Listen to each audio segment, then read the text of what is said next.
Hello everybody and welcome to the Newell Winter 2021 Clash Royale Finals. I am Rook and I'm joined by Ant Polio and we'll be taking you through this evening. So Ant, what is the format that we've got up for us today as we are brought everything by our sponsors, both SteelSeries and Intel, as they help everything get along? Well, hopefully we're heading across to see the brackets tonight, which is certainly looking to be a very good one. As you can see, we do have a nice bye win for Warmrook, who is only second seed, but well, it's nice for him anyway. But the first game we'll be casting tonight and what we bring to you on stream is Malark versus CPL or Chocoholic, as we may see, which is hopefully going to be an absolutely smashing game. But then, as you can see underneath that, we've got Mushroom versus Days, Soprobro versus Mr. Randall. Not quite sure on that, but we'll find out soon. And the winners of that will be casting, which should be an absolutely smashing match. Which, well, it may be a rematch of Mushroom versus Sobrero, sorry, or it may be maybe something different entirely, a bit of an upset. But if there are upsets, as you can see, there's a lower bracket. So whoever loses here, first off, they're not out of the tournament just yet. They do have an extra lifeline. And I think as we saw last spring, or if not, it was the winter before that, I think Will went down to the lower bracket and then had his massive run and then still won overall eventually. So it can certainly happen. It's not unlikely. So it's a nice lifeline for obviously double elimination sort of setup. Not bad, not bad. And we'll have to see if it does sort of help out any players in particular. Indeed, it will. And also, don't forget that it's best of five, so absolutely everything up until the finals, which will in fact be a best of seven. So we get a ton of Clash Royale action coming your way. And if you're wondering, well, yet again this season, we do have card bans. One ban for the entire series for each player. So they'll be able to take away those really difficult ones as we get into the game. Sorry, when they get into the game. So they won't have to deal with that so much. And I do believe for our first matchup, we do have those bans, don't we? We do indeed. And Malark versus CPL, as I said, it is their game that we're playing first. Malark banned, I believe it was Night Witch, not Night Witch, Mother Witch, the absolute Much more bane of reasonable. every Clash Royale player's existence. It is the worst. I hate it. You hate it, I'm sure. Apparently, Malark hates it too. So he's banned that. And Chocoholic, or CPL, he's gone for the Graveyard ban. So that's not too unusual. I think Mother Witch wasn't in this in the last season. Graveyard obviously was quite a while, and that was banned quite a bit. So that's not too unsurprising. Mother Witch isn't either, so pretty sort of standard bans. And I don't think that'll affect their playstyle too much, really. No, I completely agree. I've been casting a couple of games of this and recently, and I mean, Mother Witch just seems to be a pretty strong force where if you don't have bans, you're going to see it everywhere. And kind of going over that Graveyard one, it's been something we kind of seen around, at least in this tournament. Obviously, not this season. We haven't had any broadcast there yet. But pretty much every single player will at least have the ability to play it and have a deck of some format. With that one, you're right there, buddy. Oh, good. Have a way to play that Graveyard, and it's nice to take it away because it also means that players are going to have to diversify a lot more in the style of deck they're playing, rather than playing kind of a more standard control shell and then going Graveyard over the top as my finisher. Yeah, that's a really sneaky sort of card. And I think, to be honest, the Mother Witch is basically a perfect counter to the Graveyard. So, I mean, considering he's banned that, it's not unsurprising that he's gone for the reverse ban sort of thing. He doesn't want him to use that if it is a good counter sort of thing. So, as I said, not too unsurprising. Yeah, we did see a lot of Graveyard last season. It was something very, very used and abused quite a bit. And obviously, the meta has changed since then. We have had the introduction of the champions, I believe. It's not heroes, it's the champions. Although, if you're unaware, they're banned for this tournament. So, we won't be seeing any of those at all. Which, to be fair, is understandable. They're still needing a bit of tweaking, a bit of sort of fixing. Some may say that the Archer Queen isn't the most fair card. Others may disagree and whatnot. But yeah, that's something we're not going to be seeing at all this week, which is fair. I'll have to see quite what they bring out instead. We saw a lot of Lava Loons and Lava Hounds and that sort of play style.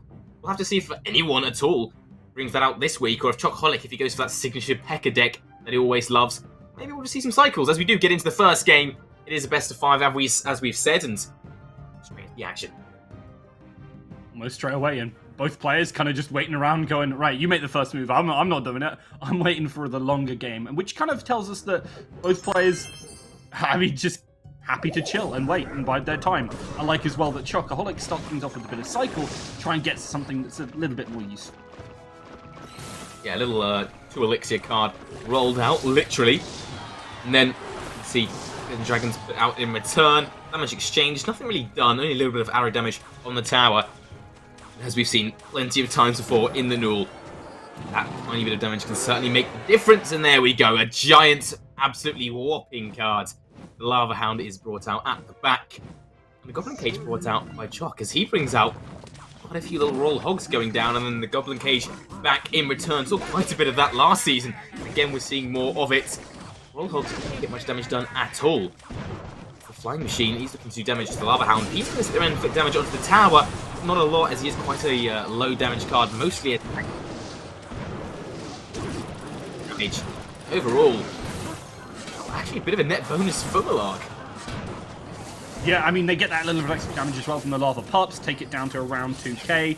Don't quite take it below, but, I mean, kind of coming out on top right now. There's a 1 elixir lead for Chocoholic, and they've got those 2 Zappies on board, but obviously you want to play a kind of chip-heavy game if you're playing those Royal Hogs, and right now, they're so far down, things might be a little bit more difficult. A good Fireball, however, sets them on pace. That's perfectly played. Yeah, little Zappies doing a bit of damage too.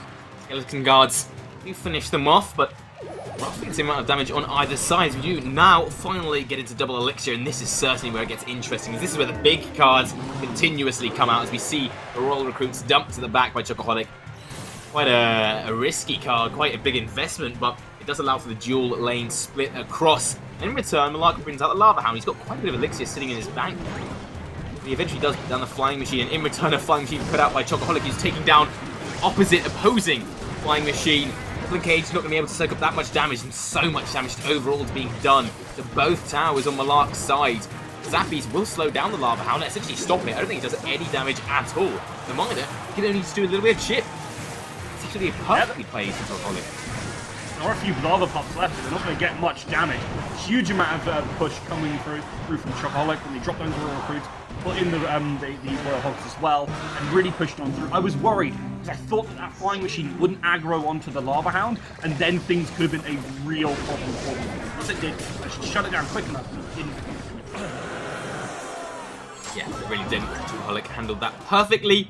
As we saw in the end, he does take the victory. Only 1 tower needed, but if Malark really tried to fight really hard, Chocoholic certainly had the option to go to the other tower, switch it up, and do whatever it wanted, really. So that was perfectly played from Chocoholic, and we'll have to see if Malark sort of brings out an answer for these Royal Recruits if we see that again from Chocoholic, because as we did say, as Rook covered at the start, it is a best of 5. So we can see, I don't believe, it wasn't last time, I don't think the rules have changed, that you can use the same decks. Was it best of 3, sorry? Use the same decks. It was best of 3 last time, so I thought that's what we were trying to say. Yes. And then we went to best of 5 finals, but because it's finals this time round, we decided to bump up those numbers, and I think it's a good change. But yeah, as you said, you're able to change decks between completely as much as you want, and I mean, Chocoholic, if it ain't broke, don't fix it, but also keep your opponents guessing, and I mean, Malark is just sticking with a relatively similar thing as Chocoholic. I mean, he doesn't tell us everything, but that was a card that was in their previous deck. Yeah, it's the Goblin Cage is a very versatile card, right? You can use it for so many different counters, and it's just it's good value for its elixir, right? So, not surprising that you've used ours. We do see a slight change. Inferno Dragon brought out now by Chocoholic, as he's looking to go for a slight change, but not too drastic. Skeleton Dragon's looking to counter that Lava Hound, who's doing a fair bit of damage to the actual tower. Obviously, the Fireball helping out as well. Not a bad start, especially when they're roughly equal on elixir. Yeah, that was a really good usage of the Lava Hound, and obviously, if you've not got damage to go into it, it's gonna cause a decent amount of damage to tower. Obviously, they're not too far ahead because it's a very lumbering unit, but still decent enough. And I was gonna suggest that this is potentially double dragon, but it could still be something kind of focused around the aerial support with, evidently, the Lava Hound to really lead forward and then get, for example, an Inferno Dragon on a tower, and then it could easily be toast. Yeah, very much easily. And, well, we see Chocoholic bring out that Lava Hound himself, along with a bit of support from the Flying Machine. Mega Minion perfectly poised to counter that. 2 swipes, and he is down. Looking to finish off that Lava Hound as well. Miner coming out perhaps a bit too late, as the Lava Pups are just getting picked off by the aerial units in the Princess Tower. Overall, quite a lot of benefit, I'd say, to Malark, as he drops a Lava Hound of his own. Supported by 2 different aerial units, they will get picked off by those Skeleton Dragons. Damage is continuously being done. That's a good fireball, but it won't be enough to really take down the Inferno Dragon. And actually, still, Malark is not that far ahead. With some kind of support now pushing down this left-hand lane, this could be a chance for Chocoholic to get something, but since they actually lost out on that Inferno Dragon, they're not even ahead on Elixir, and it's going to be really struggling to make this round work. Yeah, it certainly will be. And now he's going to cycle the Lava Hound back into his deck. He's leaking Elixir. He drops the Goblin Cage, which I don't think is actually coming to effect or at all to change the path of that Lava Hound. And those Skeleton Guards, they just go in and do absolutely nothing, do a bit of damage to the Goblin Cage, but that doesn't really matter at this stage, as he's going to cycle them back in to try and counter these aerial units. And this is where the crunch can come in. As soon as arrows come in, they do a lot of damage, take out the Mega Minion, they take down loads of Skeleton Dragons, but Fireball's perfectly placed. And they do just about clean them up, a lot of damage done. And now here comes the counter push coming through. Yeah, I mean, they got extra damage on that tower, but unfortunately with the counter push, things might be a little bit dicey. The great usage of the cage, however, distracts for long enough. The guards can start to move on up with some Skeleton Dragon support. The Flying Machine isn't actually able to hit the tower. Wait, the range just isn't far enough, but now he almost was able to, but instead he does look onto the Lava Hound. Here comes the Lava Hound from Malark with the Flying Machine directly behind it. Inferno Dragon looking to counter that. And unless he has a nicely placed Fireball, which he does, it could be perfect, and it is. Takes down the Flying Machine as well, resets the Inferno Dragon. Should still do a lot of damage onto the Lava Hound, actually finishes them off, but the Lava Pups are here to do damage. Eventually mopped up with the arrows, and it's so messy from both sides. Yeah, this is a real chance to get some extra damage onto the tower as well. With the Lava Pup tanking some more, that could be the tower. Just one more barrage does do it. And fantastic there. Chocoholic right at the end able to take it. And it looked a bit shaky, honestly, the way Malark was playing. Got that early damage, tried to take that lead and extend it. But unfortunately, you let it slip for a second, and Chocoholic will find a way to worm their way on in there and take it back. Yeah, that's essentially all you can say about that, right? He was, it seemed like Malark was in the control. He had the initial bonus damage. He had the good cycling coming out, but he just had a few misplaced cards, like the Goblin Cage just didn't really have any effect at all. The guards, I mean, and to a degree, you have to be able to cycle them out, right? But also, you can't just waste 3 Elixir like that when they're going on the other side to get picked off. You can't do that because Chocoholic will just put in the perfect counter push and take your tower. That should have been Malark's game, in my opinion, anyway. But unfortunately, it isn't. And now Chocoholic is 2-0 up, looking to make it a clean 3-0 sweep, unless Malark can do something about that. I'm interested to see if Malark has changed up what deck they're playing, because I obviously you can see Chocoholic has done just that. He's coming on in here, look at the late down some damage, but doesn't really get to hit for all too much. As it really is difficult to kind of get extra damage onto the tower with that Dark Prince if there's anything kind of buffering away. Yeah, he can certainly very easily be distracted, but he's also a very, very strong support guard. I think we've seen it quite a lot, or did see it a lot in the previous season. A lot of supporting damage, and there we go, the Tornado. That's a very cheeky card that we saw a lot of, and efficiently used by Chocoholic, and that does activate the King Tower. The Goblin from the cage able to clear up the rest of the Zappies. And overall, despite taking a bit of damage to Chocoholic's side, he's certainly feeling quite happy with that outcome, I think. Yeah, getting the King Tower active means you've got that extra defense. There's not really much that Malark can really do to get the same amount of damage onto those defending units as you can, unless they use the Tornado of their own. But looking at the comp they're playing the kind of Royal Recruits, Royal Hogs, very split pushy style deck. Now, that might not line up exactly how you want to into the Electro Giant. And also, this Skeleton Bomber, I'm a bit surprised to see that. Well, apparently he's just very efficient at what he does, right? And he does it perfectly. There's so much damage taking down those Royal Recruits, along with the zapping effect from the Electro Giant. He goes in and throws quite a few bombs on the tower as well, taking it down to only 1,000 HP. And, I mean, this may be all Chocoholic needs, right? He's got that initial push, and now with Double Elixir coming in, he can use that Electro Giant to great effect, use the Lightning. It's going to be very difficult for Malark to try and counter this. Yeah, decent amount of damage as well if you need that reach to play with. Chocoholic knows how they're going to be approaching this one. Love as well to see the Electro Giant coming out, because when it was first released, we saw absolutely none of it. Didn't think it was quite good enough. Now, we're seeing quite a decent amount, and it's actually working wonders here for Chocoholic. Kind of seeing most of the units tucked in. Not really amount too much, but these Royal Hogs could have a good chance if this cage doesn't ruin their day. And it almost does, but they do still get a bit of damage from the tower. There's quite a few hits. The Flying Machine taking down that Goblin Cage. And I think that Malark actually has a chance here. There's not too much of a difference. Only 800 HP worth of damage, and they're on opposite sides. If he gets a nice push going through on the right side and is able to counter any push on the left, he's got a good chance here. That Dark Prince can certainly mess the plans up, taking down the Royal Recruits, but with support from the Flying Machine and the Zappies, they can power through. And with those Royal Hogs going down, a lot of them to get taken down by the lightning, which is just unfortunate timing. But the flying machine is locked onto the tower, and it's just continuing to do damage. It's not stopping it eventually, just get pulled away by the tornado. Last-ditch effort, but overall, that's certainly a bonus from Malark. So much damage. Yeah, and now they're actually ahead in terms of HP on their towers and should be able to pick up the win if they can play this out. However, there's another Electro Giant that will be making a good push. I thought it was a real chance for Malark to actually take the win because splitting that attention is fantastic against Rockaholic. They have very high and expensive answers to things. So now they're going to be trying to get that pressure on the left-hand side as well. The good Dark Prince means it's not going to amount to anything. That Electro Giant is surrounded, taken down. So many units in the field as well from Malark. They're just trying to get to the tower, but they're getting cleaned up by the King Tower, by the Princess Tower, Goblin too, and they're eventually not really able to just break through it. If Malark keeps on pushing, he certainly could make a break. And even if he just doesn't, if he just holds it here, he could use the Fireball to just wear down that right side tower and keep that advantage. As we go into the last 30 seconds, minute of overtime, and the Royal Hogs are trying to push through. They do break down the Goblin Cage. They're trying to do damage to the tower, pulled away by the tornado, continuing to do damage. And he can actually take this. He can take this here.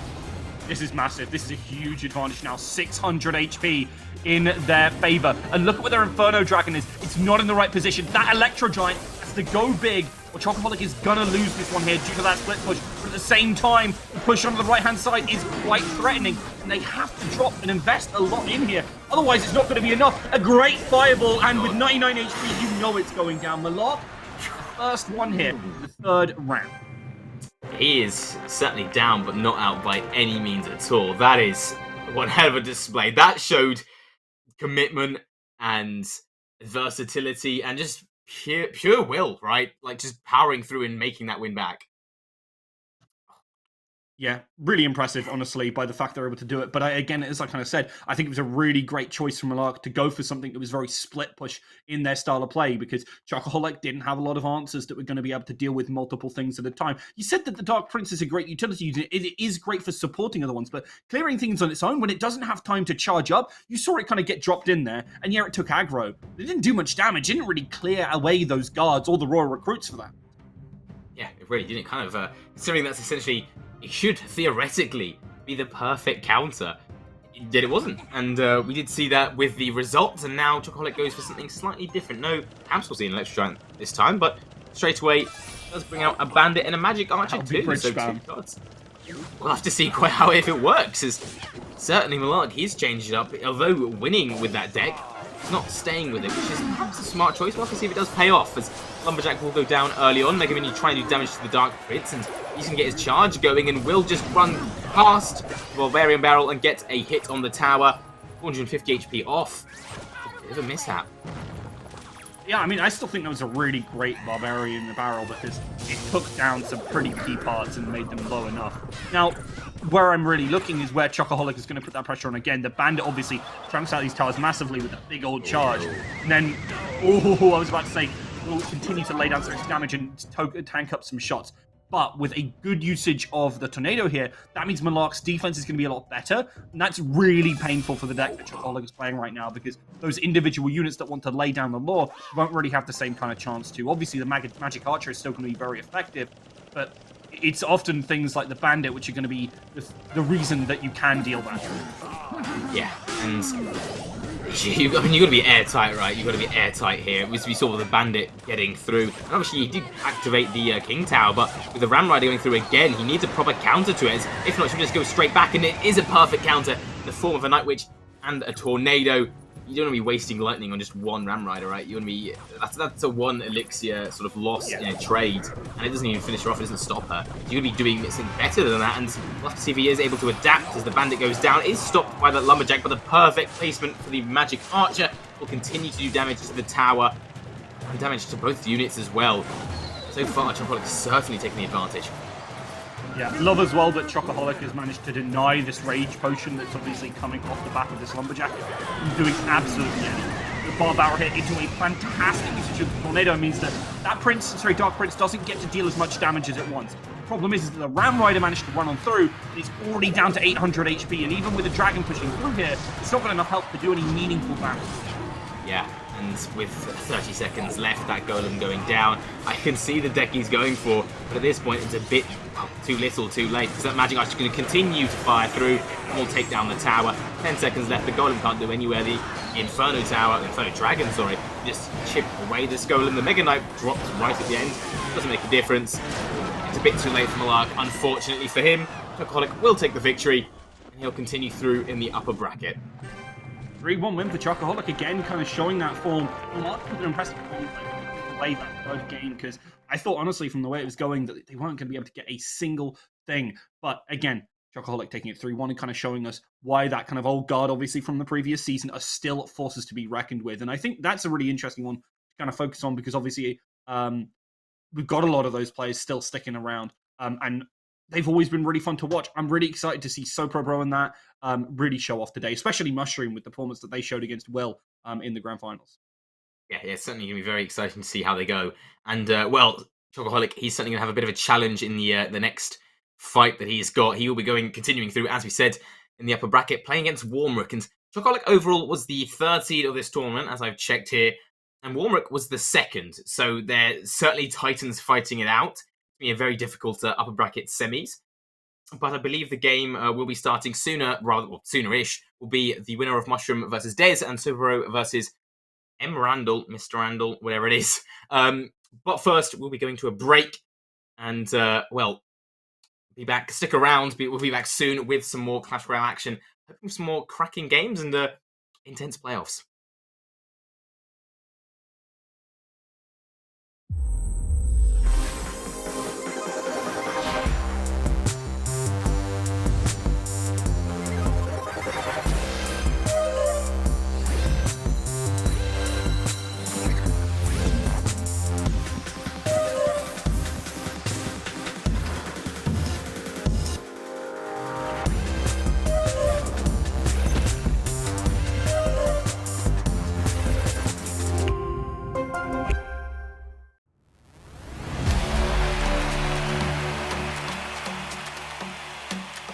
At SteelSeries, we make the headsets, mice and keyboards that the world's best gamers win the most with.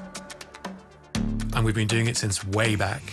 Due to continued innovation and product development with leading professional gamers around the world, SteelSeries is the #1 brand for professional gaming gear.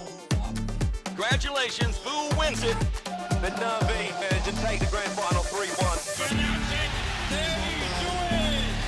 A lot's changed since then, but one thing always stays the same: winning.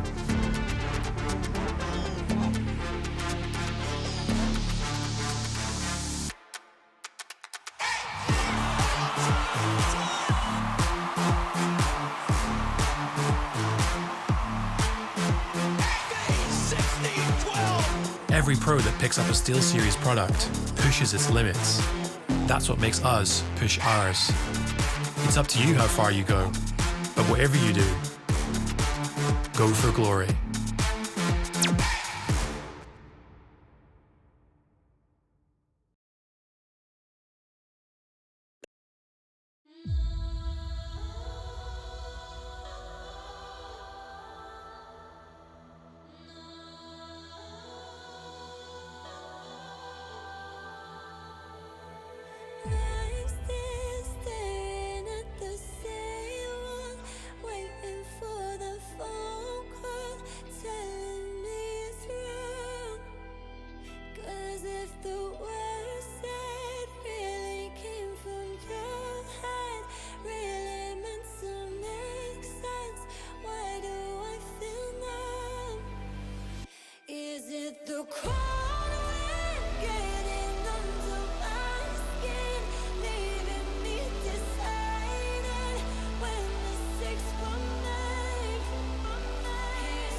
Hello, everybody, and welcome back to the Normal Winter 2021 Clash Royale Finals, brought to you by SteelSeries, Twitch Student, and Intel. I am Rook, and I'm joined by Antpulio, as we will bring you the next game in this series. Chocoholic, who we just saw take down their opponent 3-1, is now faced off against Warmrook. I'm a big fan of Coldrook, rather myself. That's where I am right now. But, you know, they've been doing really well so far, haven't they, Antpulio?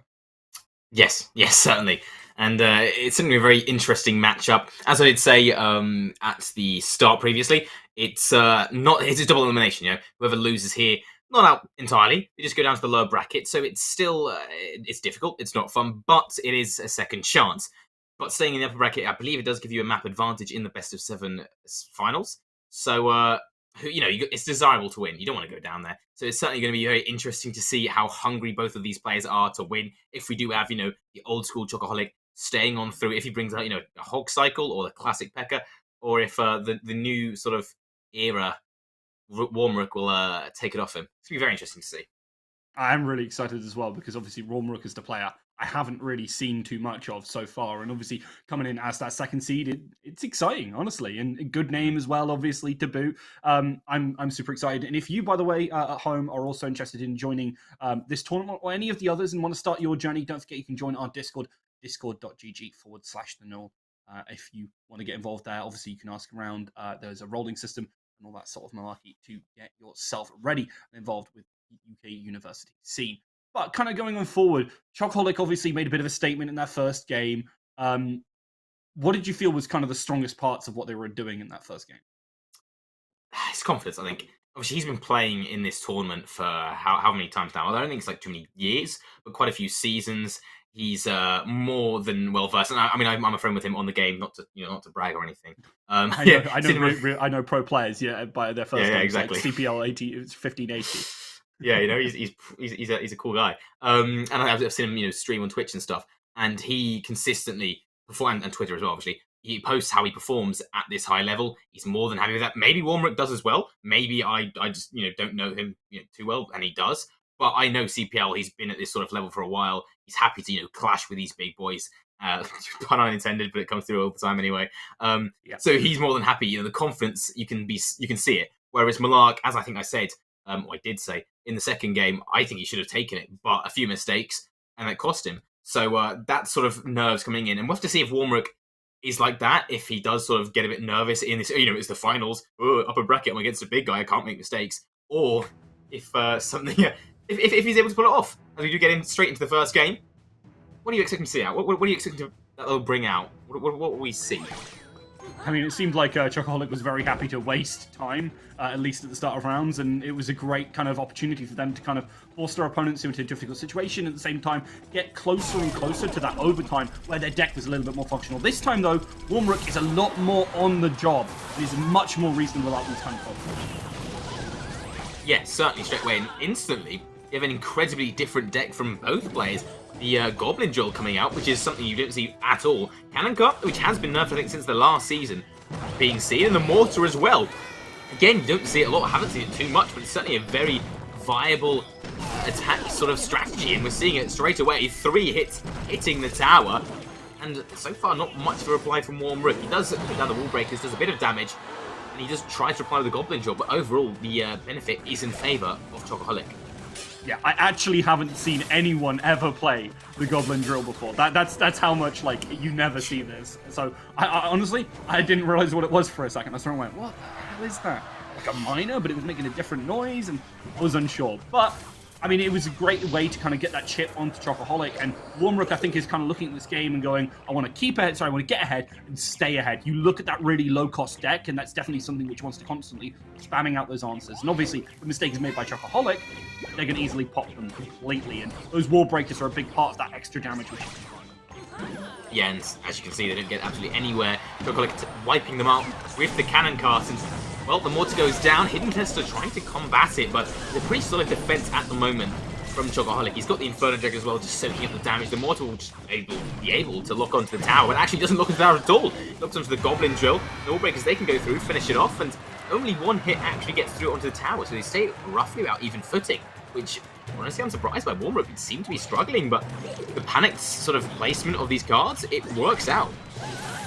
Yeah, fantastic for them. Love as well that Chocoholic is playing as Mortar, and I think the Mortar is very happy in this right now. He's basically only traded up at the very least. Didn't find too much damage, but obviously cleaned up that drill, and also cleaned up some of those extra units, and really is keeping up that pressure. I love it with Chocoholic now, and Chocoholic has always been a player who's been fantastic at finding incremental advantage.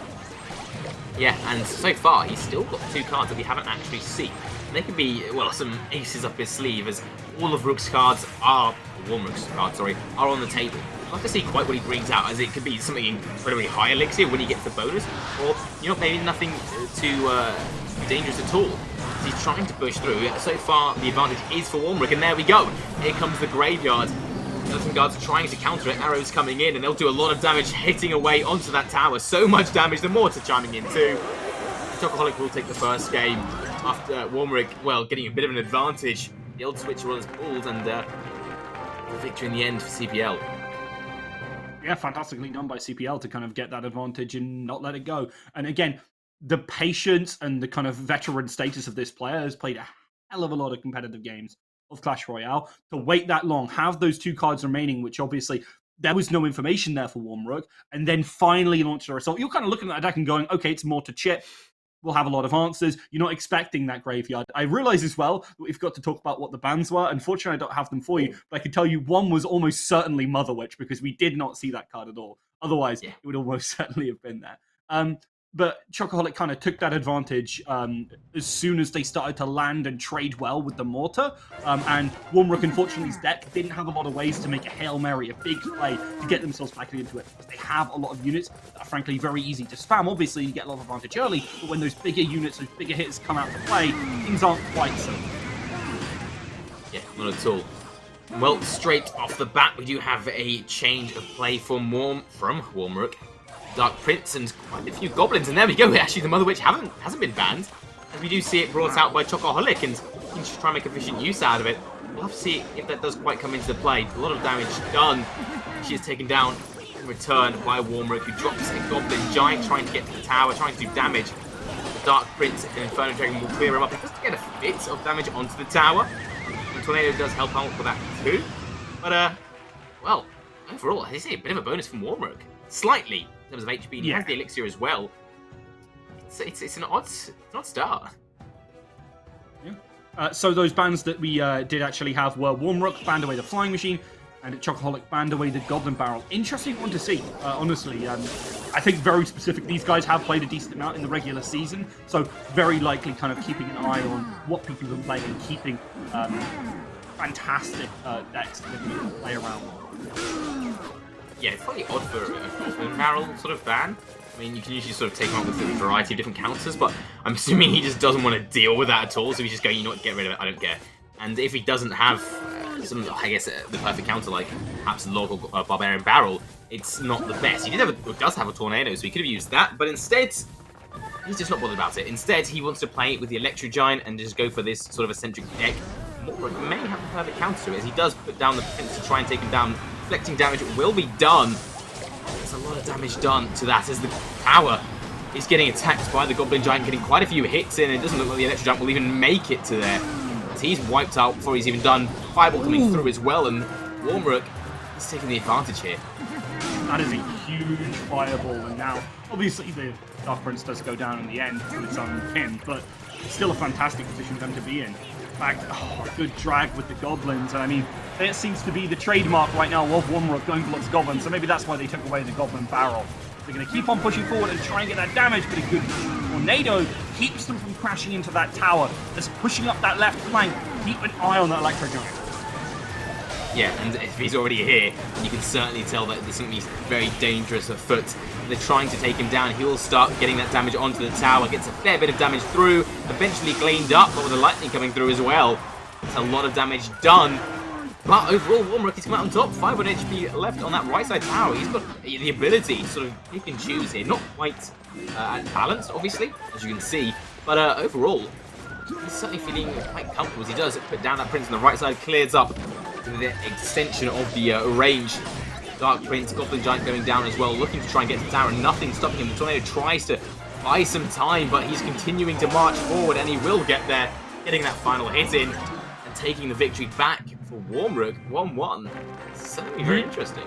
Really well played, honestly. The fact that they were kind of analysing the fact that obviously Electro Giant's committed over here, that's a Elixir. I can kind of obviously commit towards it, have some answers for it, mitigate the damage, obviously let some go through, but at the same time, push up that right-hand flank, find a ton of damage. And obviously, Chocoholic didn't have the Elixir, didn't have the right cards to try and deal with that problem. So really well played by Warmrook, and this kind of split focus is something that I'm looking forward to see more from teams. Obviously, kind of when I last was casting this at least for the null, we really saw the rise of things like the Royal Recruits and the Royal Hogs with the buffs to those units. And it's always an interesting style of deck to see. And obviously, you can kind of play it with pretty much anything as long as you're playing it in the right mindset. Yeah, you certainly can. And it's all about matchups as well and getting that cycle in. So there's a lot of different factors at play. I want to see quite how well good those factors come in as the Bandit gets the dash onto the Electro Spirit and gets the dash damage onto the tower as well. It's a nice start for Chocoholic. Misplay from Warmrook. That really should have happened, I think. Interesting one there. Obviously, you look at the Mother Witch and you're going, okay, get rid of it before it, well, lays pigs. And it's a great idea, but obviously didn't really amount to quite enough because they just blew the fireball on it and, well, the rest of the push was coming in the other position. Yeah, exactly. And a Fisherman. We haven't actually seen this so far tonight. We saw it a fair bit last season, and I see it a fair bit throughout sort of the higher ranks. It's certainly a very useful card. I want to see quite how useful it is here as he's looking to pull the Electro Wizard towards him, get in front of the P.E.K.K.A. That certainly could help out with a little bit of logistics in terms of the P.E.K.K.A. getting through as he's looking to do a lot of damage to that tower. He's hunting for it, but Warmrook is hoping to distract him and pulling away for just long enough. And there we go, his second split on the other side going through. That's the Ram Rider, and he's not going to be stopped. He's not going to be stopped, sorry. Getting to that tower, getting those hits in, doing a tremendous amount of damage. I thought it was going to be really important that P.E.K.K.A. didn't get hit on the right-hand side.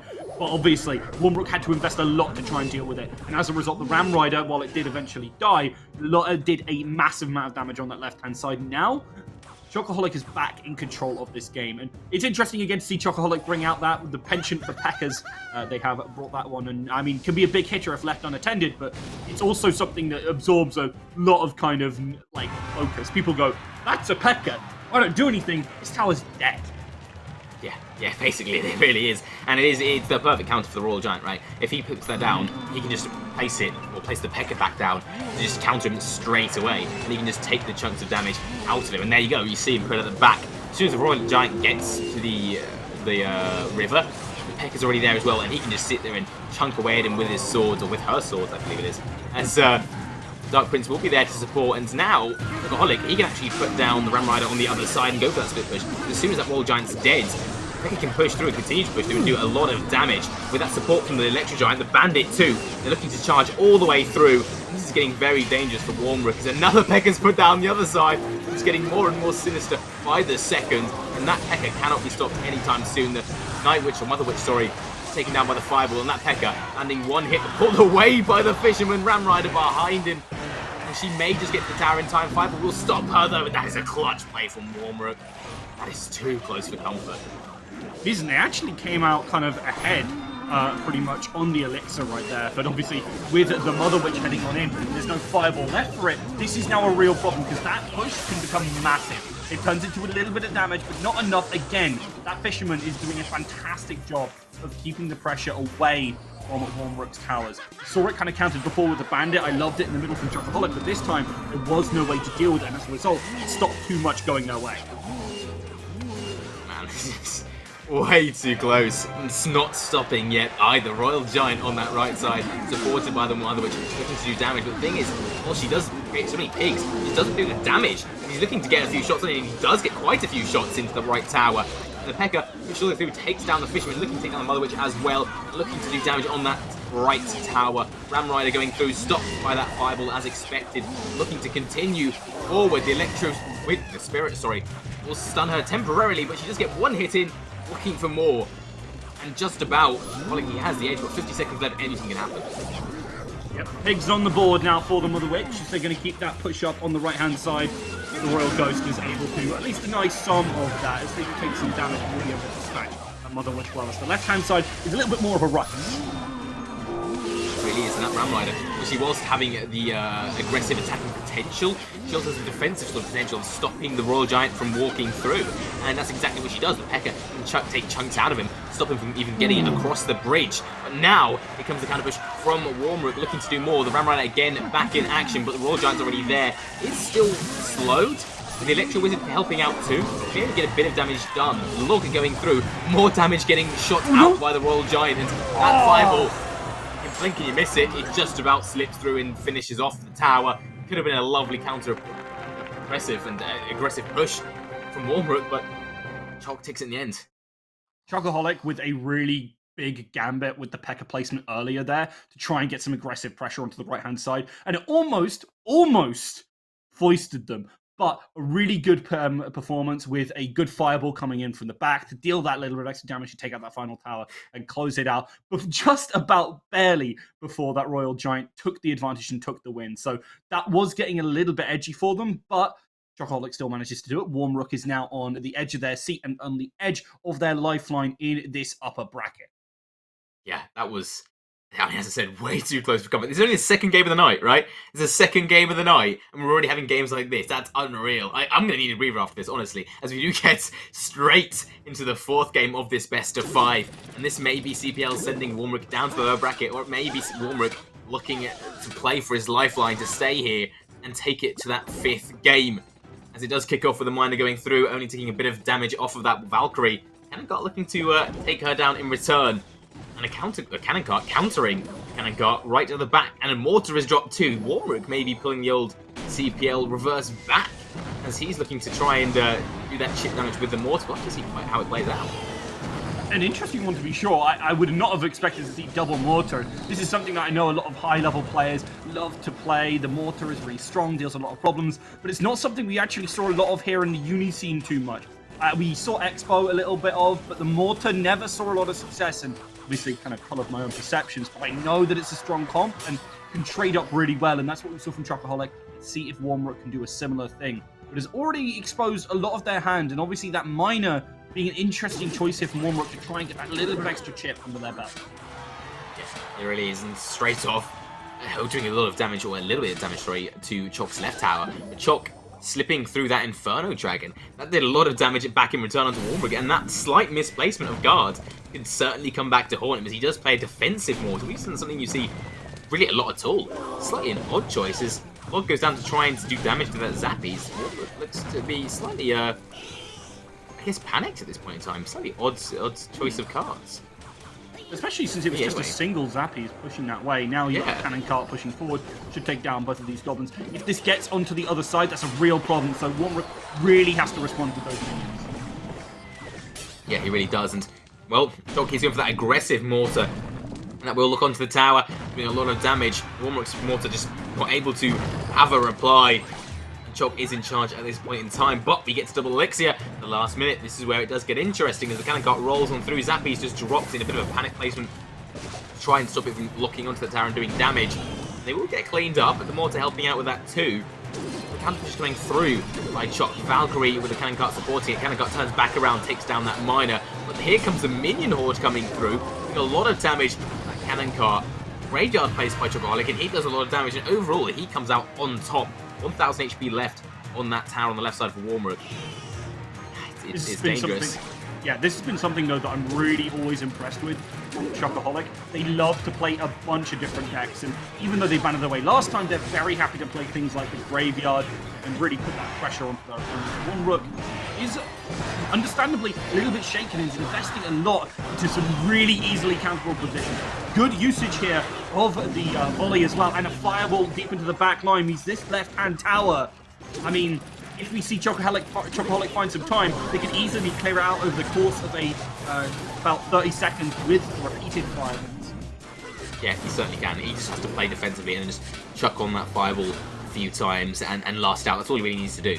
Play that defensive sort of push. And it would surprise me if he does go for something aggressive, trying to force it through. And, well, maybe he will bring that out as Aaron has come down. Cannon Cart looking to finish off that mortar. The minion horde could pose a problem, but that fireball will mop them up. He's having just to play defensively, very much so.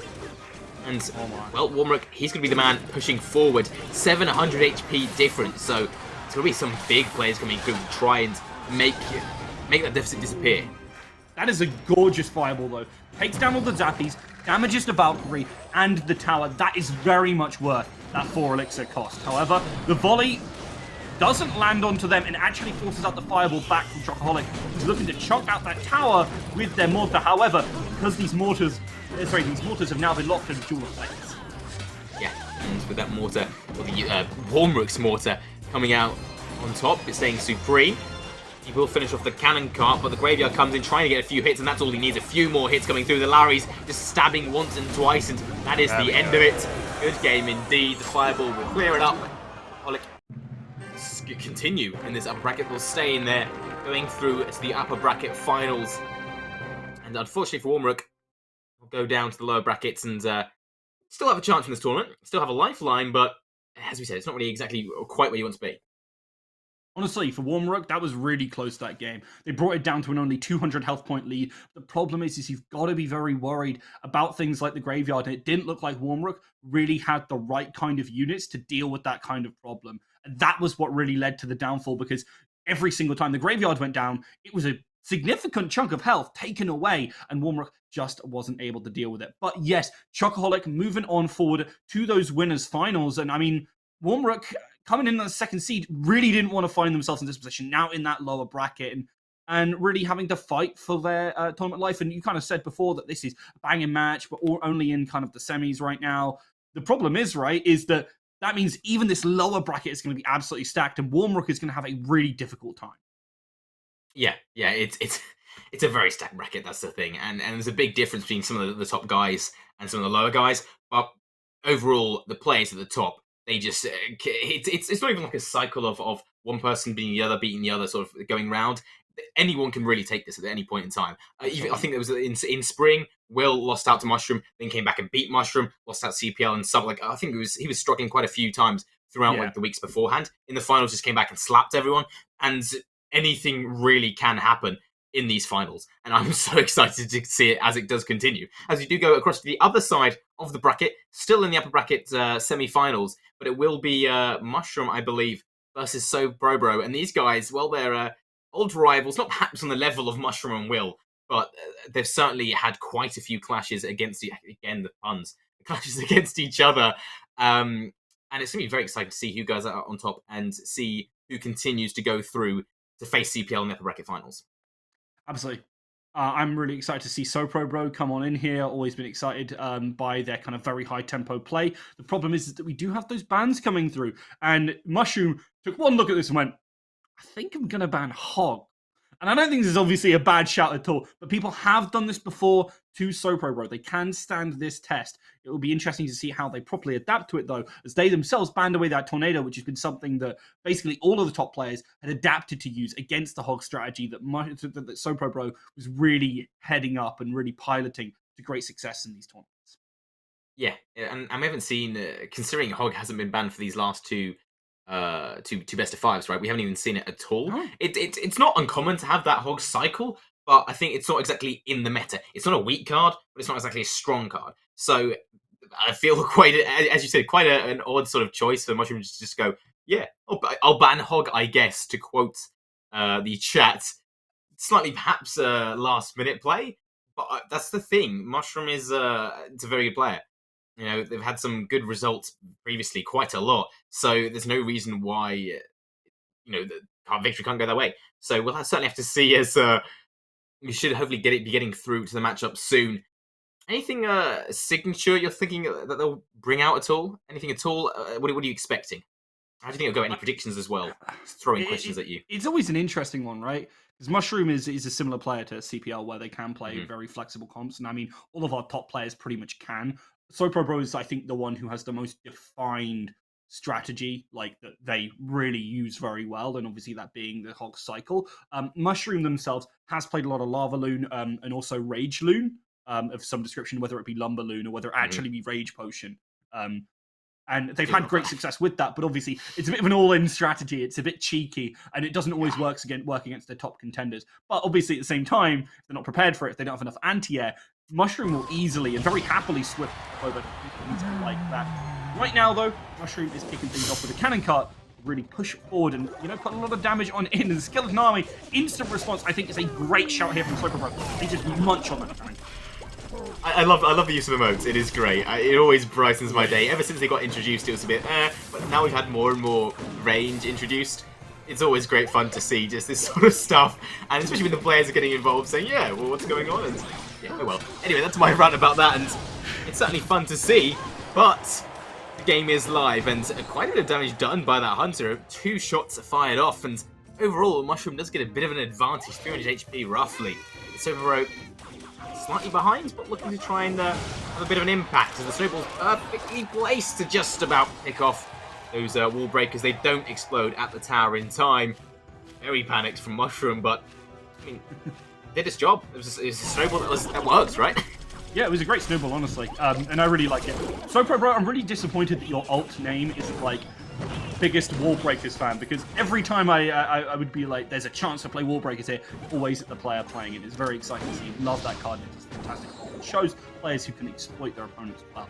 But unfortunately for Mushroom, they found themselves exploited massively. Their health going down to about 1.5k, and not really having the elixir to mount a proper offense here, because that Valkyrie is going to chew up that kind of. Yeah, but we'll have to see quite what happens here, as that Valkyrie does get picked off. Wall breakers are running through, getting picked off by the Princess Tower as well. As you said, the elixir, it is in favor of SoProBro. So, I can never say his name, SoProBro. Yeah, always SoProBro. mess it up.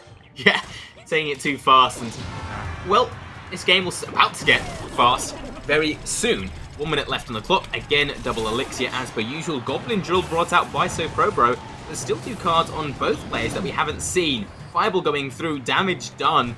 And SoProBro will continue to remain in charge here. And at the moment, there's nothing wacky or sort of unorthodox being brought out by Mushroom to try and change. I absolutely love the fact that you put that fireball in there. Completely ruined the chance of the cannon card to be effective. It's going to ruin the chance of this brilliant combo in the Hunter and the Fisherman. It obviously doesn't find too much damage themselves onto that tower.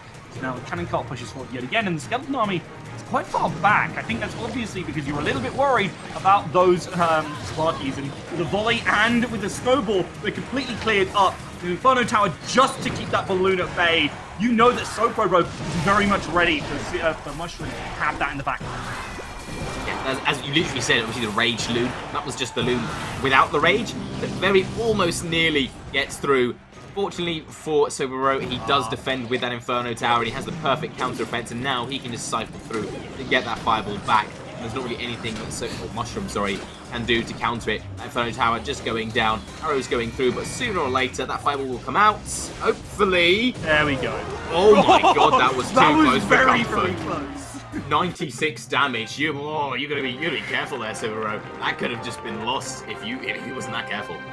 That would have been tragic as anything, frankly. Well, you saw SoProBro go, right, I'm spamming units. Please, get me the fireball. I see that balloon coming. I need to deal with it quickly. Threw out that fireball and just about kept themselves alive. But obviously, it was going to be a long time till that balloon actually got another attack in anyway, so had a little bit of time to spare. Would have been the kind of backup that could have been a bit of a problem. But unfortunately for Mushroom, they just didn't have the elixir. SoProBro really keeping them on the toes there and not giving them a chance to run away too hard with anything. Yeah, that was very too close to comfort, but that was just the end, right? SoProBro was very much in control for the majority of that game, and we'll have to see if that does continue in the next one, right? Because it certainly is about deck matchups, but it's also about that confidence, about the placement. It's about just countering it perfectly. So if SoProBro just gets lucky with the deck matchup, or maybe Mushroom does, maybe Mushroom will be in control and swing back, because we know that they're a very capable and competent player. We'll just have to see that, or see if that does come through. Well, indeed. Dragon coming on in here, kick things off, and I mean, again shows us that Mushroom loves to play with very aerially focused units, and that's why you're going to have the Flying Machine come on too. As much as this Inferno Dragon is going to do a great job of kind of munching through that unit, it's something you've always got to look, because Mushroom will often opt into things like the Lava Hound and any sort of backup, basically. Normally it's the Loon. They are a big fan of that heavy-hitting unit. But obviously, pretty much anything will work. Actually, perfect counter, waiting for the Inferno Dragon to go through, and then the Lava Hound just continuing to go through by itself. And she'll do a lot of damage onto that tower. The guard's trying to get through, but Valkyrie will clear it up. Miner can get quite a bit of damage done as well. Only just a few hits, though, and Valkyrie eventually will clear it up. Arrows clearing up the lava pups. Overall, a benefit for Mushroom, but it's a very early days in this game. Never count anyone out, especially with that graveyard going down. That will take or allow the skeletons to get a lot of damage onto the tower. Arrows cleaning up again. It is somewhat close, but the Flying Machine will help out. Princess Tower 2, Inferno Dragon getting picked off 2. Overall, not too worrying. Mushroom. Honestly, I was a little bit worried for Mushroom there, because that dragon was getting all gummed up in pretty much whatever was put in front of it, but because it was relatively quickly resolved, it wasn't too much of a problem. The graveyard, I mean, because otherwise that really could have been a problem that actually could have left Mushroom really on the back foot, even with the amount of damage that they got, the about 1,000 damage that they got in the earlier parts of the game. Now, kind of looking forward, you're looking for Mushroom to try and land that big push and really force SoProBro to have the answer. Now, what he's looking for is basically, is there any sort of Inferno Dragon still in hand for SoProBro? From there, what are we going to do? As the mortar comes in from SoProBro, because they want to keep up that tempo. That's their style of play.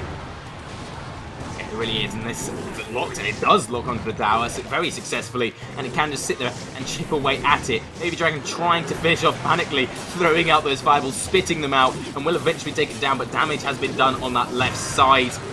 Mushroom is trying to counter it and pushing through, trying to get damage onto that right side, and will actually succeed in it, making it about even. Arrow is just about cleaning up as well. Even footing, it's still could be anyone's game as the second mortar is put down on the left side, and Mushroom instead will put down that Goblin Cage to counter it. But unless there's anything else to transport it, which will be the Mega Minion, you can just chip away that cage, continues to do damage. That Valkyrie takes up the damage from the Mega Minion. Zappy's taking it down as well. This mortar, it can lock onto the tower and do damage. And fortunately for SoPro, but fortunately for Mushroom, it won't. Oh, that is a really well-placed cannon cart, and you thought it was going to be a problem, but you see it come on in here. The investment of the answers from Mushroom is a massive mistake. There's the graveyard, there's the chip, and, well, there's the volley to finish things off. SoProBro playing that magnificently. You've got to worry, obviously, about the cannon cart. Mushroom identified that very quickly. The problem is that there was so much elixir left in the hands of SoProBro that they could go instantly, right, okay, you've thrown something in to answer away on my graveyard. Here's the my cannon cart. Here's the graveyard, and here's the game. As they just invested spell after spell afterwards. Yeah, really. That's all they needed to do, and that was it's somewhat a close game. But as you said, it was just the elixir bonus, that ability to push through on that left side, and when you've got so many cards, just able to mount that offense there. It can't be stopped. It's very difficult to play against, and that is Mushroom just about losing out on that left side. And the cannon cart, I mean, at the end of the day, that was sort of the MVP, right? That locked onto that tower, fired like 4 times, I think it was. That's a lot of damage off of that tower.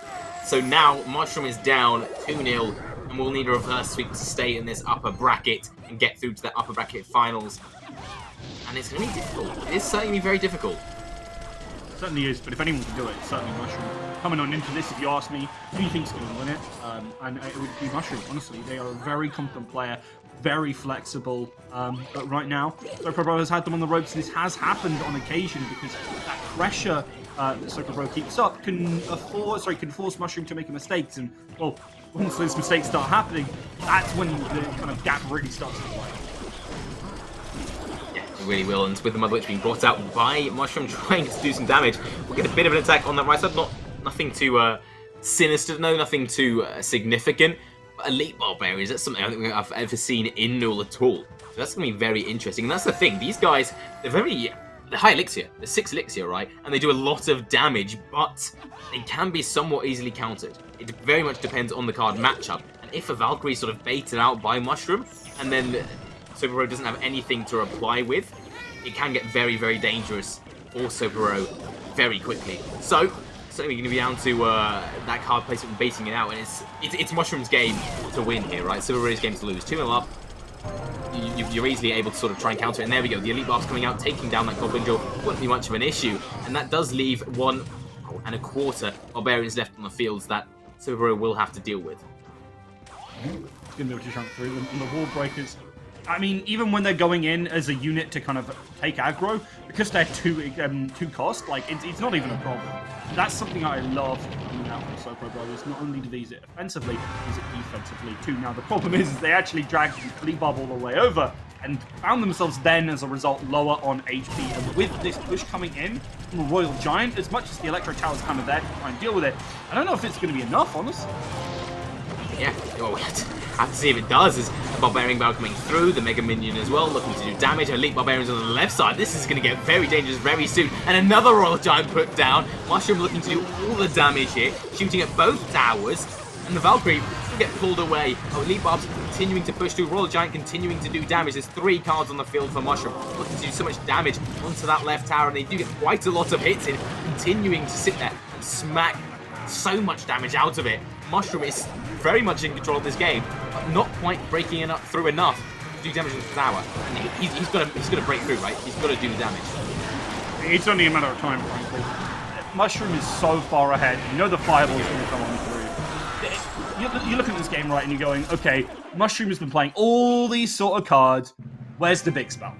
And there was the fireball. Took it out, and Mushroom easily picked up the round as a result. That was mostly kind of Sopro Bro taking the small advantages early, playing the style of tempo gameplay that they want to play with that very low-costing deck, and then Mushroom went, all right, counter-offer, 2 Royal Giants.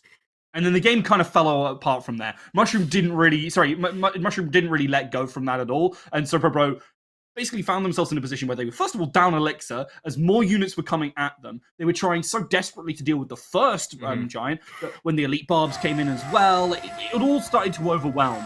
And because they didn't have high efficiency units, they weren't really able to get a lot of that. Yeah. He says, you know, since you're struggling with this on the right side, how about I give you a second on the left side? Elite Barbarians 2 to pack, and I mean, that's it. That's all you need. And I said it could get dangerous, and it certainly did. That Royal Giant just being that final factor that Mushroom needs to win. And that is the Mushroom that we're used to seeing, right? He's just absolutely very much, maybe panicking, maybe not quite in control, that's what you think at least, and then just comes back and just wins in such confident fashion. That's the Mushroom that we're used to seeing. And this game is far from over. So we're only needing 1 more, but it is 1 win versus Mushroom. And that is not easy by any means. As the fourth game is coming through. Little bits of damage on both teams, on both towers. But overall, quite a chill start. Royal Hog seen from Sopro Bro, and quite a lot of cards thrown out by Mushroom. Even looking to say Steelshroom, as that's his name, but, well, Mushroom, as we all know and love. But no big card brought out so far, right? For Mushroom, just the minor. And I'm waiting to see that 10th card. I feel like it might be something like the Electro Giant. We don't really see too much of the Golem nowadays, so that wouldn't really, that'd be quite surprising. But it's very much, I think, waiting to see what that is. Maybe a Graveyard. It could be a Graveyard, it could be something like a Fireball. You know, I wouldn't count it out from being a Balloon. I know it doesn't really fit normal deck construction, but Mushroom does love that unit. The Earthquake coming again through here from Sopro Bro, and I really love this. You know that there's going to be some sort of building coming out from Mushroom here, maybe even like the Mortar-style decks, and Sopro Bro was always a player who loved to use this. I mean, it was better before, it worked really well in their decks, but hey, especially in kind of a higher curve version of this kind of hog list, it's fantastic. Yeah, it really is. And we saw the Earthquake, I think, quite a lot in the previous tournament. But the thing is, it's been nerfed, right? It was nerfed quite a bit to do damage to that Princess Tower, so it's not really a viable sort of thing to cycle. It is viable, certainly, if you do put it down like that, trying to counter the hidden Tesla and allowing the Royal Hogs to get through. But as we just saw, Valkyrie sitting there, spinning around, taking so much HP off the Royal Hogs, the hidden Tesla and both Princess Towers firing off at it, they just easily are countered. And with the Poison, that is actually the final card, in the deck being brought out. It's a very interesting play to see quite what happens. It's very much going to be cycling down. And that Earthquake, along with the Hogs, do so much damage to that right tower. And Mushroom, saying good game already. I think it's gone, I guess, perhaps. I mean, that Royal Delivery wasn't enough, really. It's just a single unit. And, I mean, Poison's great. It's a fantastic thing. But it's not as good defensively, at least normally, as that Fireball can be. And, I mean, kind of seeing it here, Mushroom doesn't have enough. Tried to chip away on the left-hand side.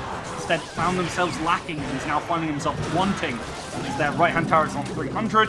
And you know it's only a matter of time with the Earthquake coming through, with Bob coming through. Unless they make a big play here and find a good amount of damage, it's not really going to be enough. And with that Hunter doing a lot, be enough just yet. Damage. I don't think that quite finishes it off. It does survive, but Soprabro's still got to find that chance. And if this push works, Mushroom could still win this. Well, yeah, definitely. I'm always worried as I say that right away. Another Earthquake is cycled out, and Sopro will take the victory. I'm always worried in that position. Right? You either defend or you just go all in for that push. And Sopro did go for the defense, eventually cycling out that Earthquake and eventually getting that victory. And it is 3-1, but by no means was that easy for either player. That was... It's spectacular. That's why I love Clash Royale, right? It's so many good games. It's great fun to play, but also when you see the best playing against the best, it's really nail-biting. Absolutely is. And I mean, we got some fantastic games there, but Mushroom going down to that lower bracket, but not down for the count yet. Very happy to not see them be out of this tournament. And we'll get a couple more games from them later. But obviously, this wouldn't be possible without the support of our partners. So don't forget that you can get involved with SteelSeries and Intel. And if you want to go to Amazon with Prime Student, you can get 20% off of SteelSeries. And don't forget as well that obviously we've got the brand new Intel processor.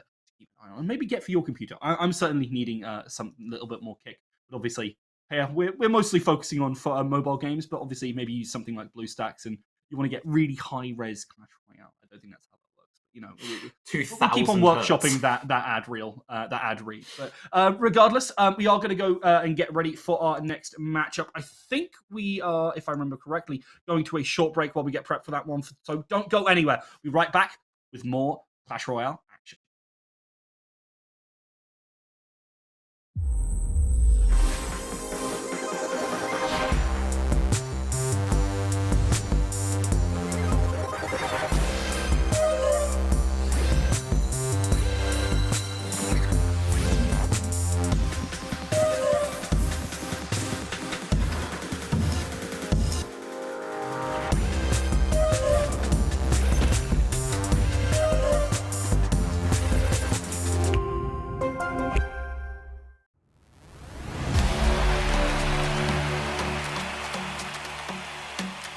At SteelSeries, we make the headsets, mice, and keyboards that the world's best gamers win the most with. And we've been doing it since way back. Due to continued innovation and product development with leading professional gamers around the world, SteelSeries is the #1 brand for professional gaming gear. Congratulations, Fool wins it. The Navi to take the grand final 3-1. A lot's changed since then, but one thing always stays the same: winning.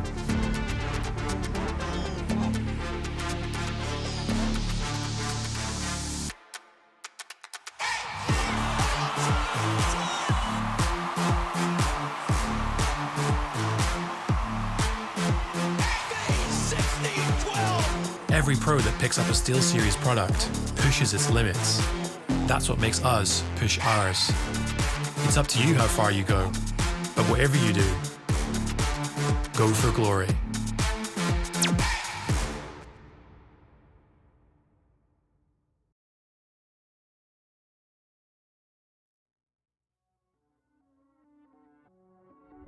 Heartbeat barely there, warm hands, cold as stare. Her body so still, with looks that could kill. Walk past the devil traps, you'll feel her pull inside. The words in her eyes are fall deaf to the blood.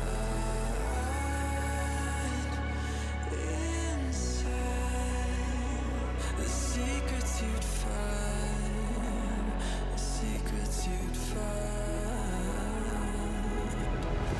Caught in desire, set up like a tripper. You step in, she got you tight. Why,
say, trip, why,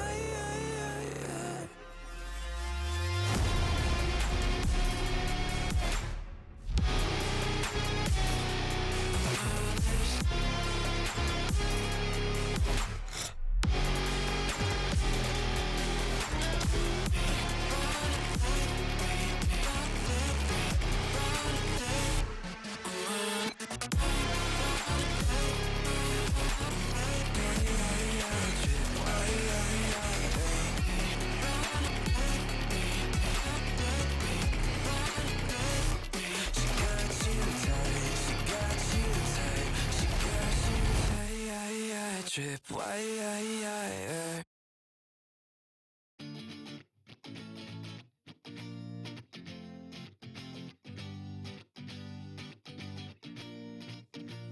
You can say I'm happy sad. I'ma miss the times that we never had. Wishing that you told me you were down bad. Hard to remember What we used to have, what we used to have, yeah. Oh, doesn't even matter, yeah, oh. You're always trying to fight it, yeah, oh. But the truth that I'm better, yeah, oh.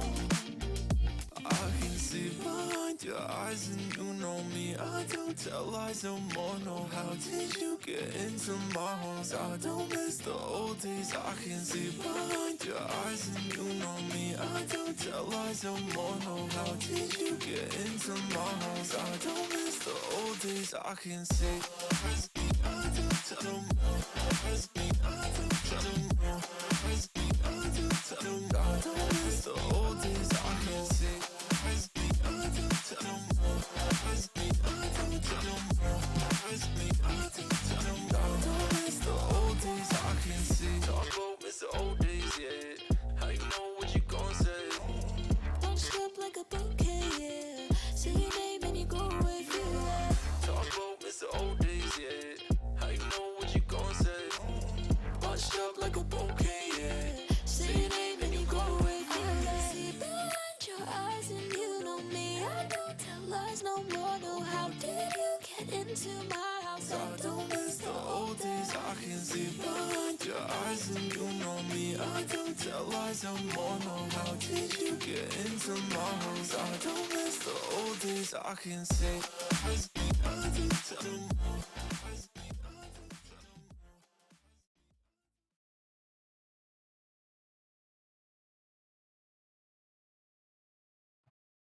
Hello, everybody, and welcome back to the Null Winter 2021 Clash Royale Finals. I'm Rook, and I'm joined by Ampolio. Obviously, we are brought to you by SteelSeries Twitch Tune, and also powered by Intel 14th Gen.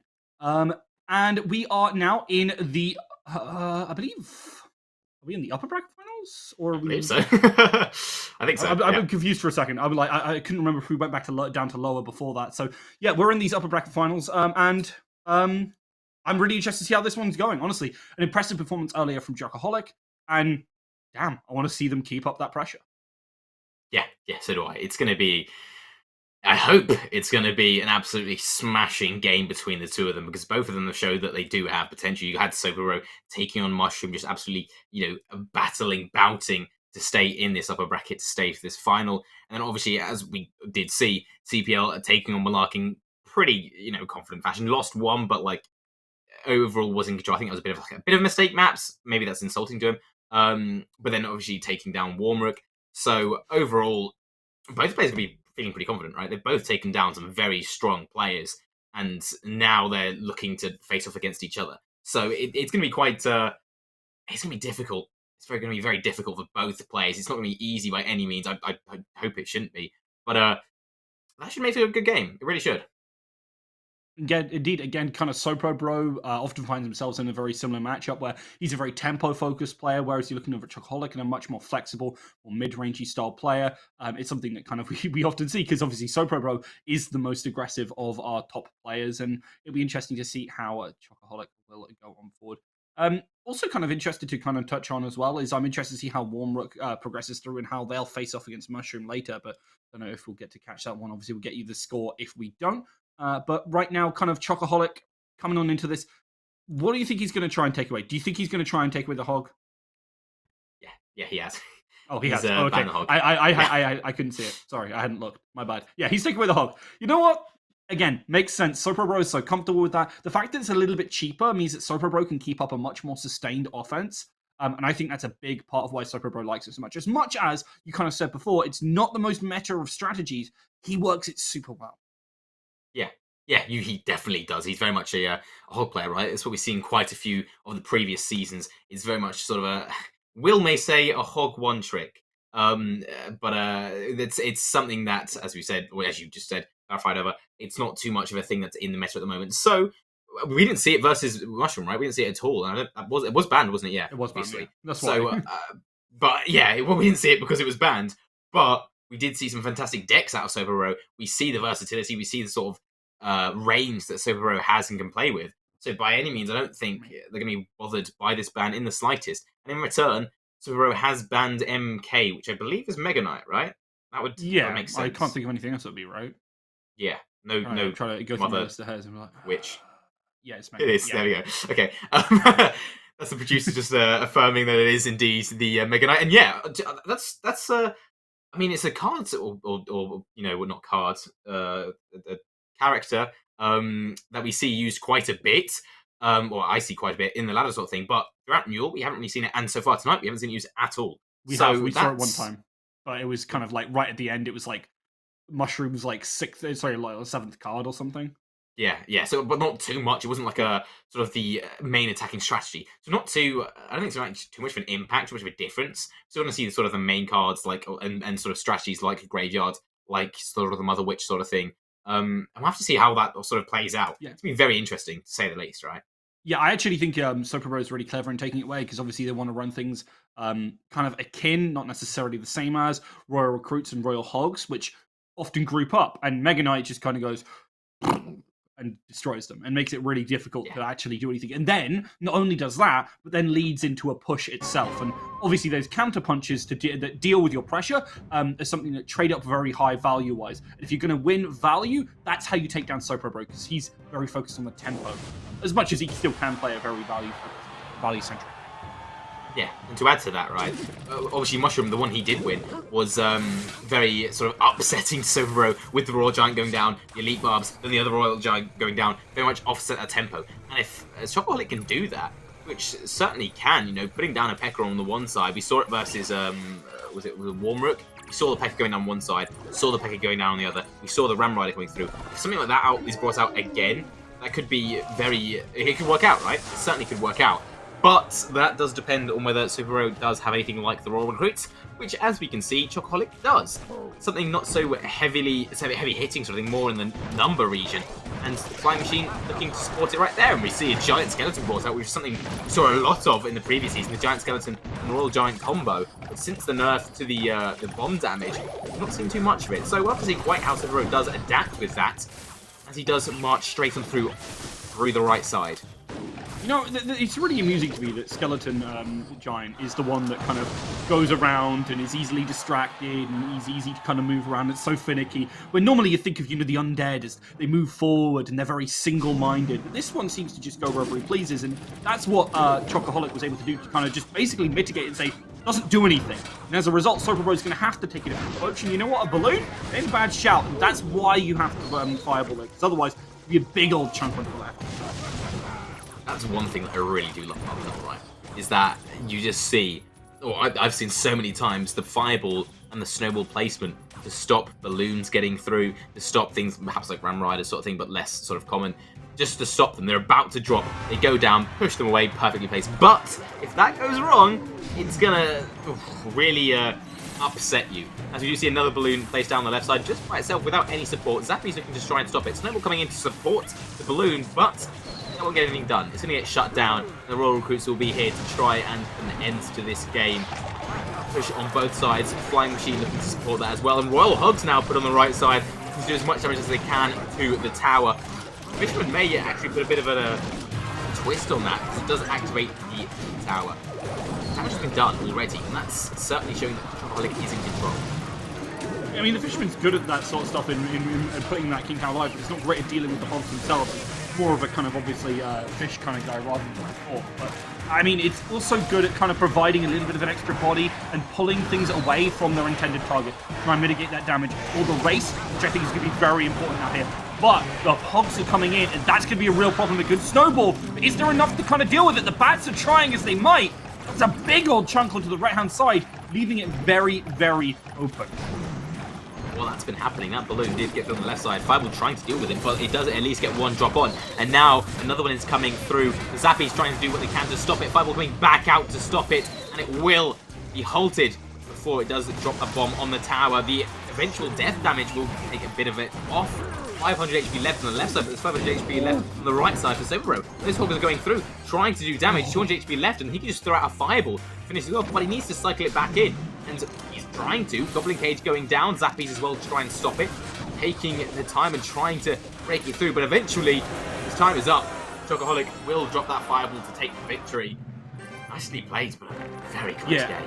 Really good placement of the collect cage as well. Chocoholic aware, hey, I'm pretty much in the winning situation. I've got to hedge my bets, make sure I don't go down, have that extra building to try and stop that balloon, because as soon as you know that balloon is a threat, it's a lot less of a problem, because sometimes the surprise factor, you invest your building one place and they go, okay, put it on the other side. Now you can't do anything about it.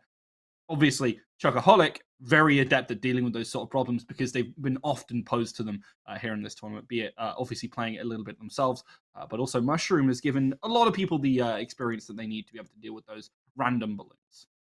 Yeah, it's you can say at this stage that this is both players, right? They're adept at dealing with balloons, with fireballs, with the building placement and all that sort of stuff. These tiny little details, which a lot of people struggle with, these guys, they've got nailed down. They shouldn't really be making any sort of issues and any sort of mistakes in that regard. But it's all down to nerves, right? This is the upper bracket finals. So whoever wins here will be guaranteed a place in the final with a map advantage. So nerves are certainly going to come into play no matter how versed you are. And there's always the chance that you'll make mistakes. You just got to try and minimize that. As we do straight away see a very big card brought out in the form of an Electro Giant. Cannon Car and Zappies on the left side from Chocoholic. To try and slow that down, and a Mother Witch there to try and support that Electro Giant. Inferno Dragon looking to take down the Mother Witch, but that Tornado will take that Inferno Dragon away, and the stun damage isn't going out onto the Electro Giant, so Giant will go down before even crossing the bridge. I don't know if I feel like that was the right choice, honestly. Using the Tornado, hold the Inferno Dragon onto the Electro Giant, and then, well, that's the preferred target if it's hitting the kind of Mother Witch.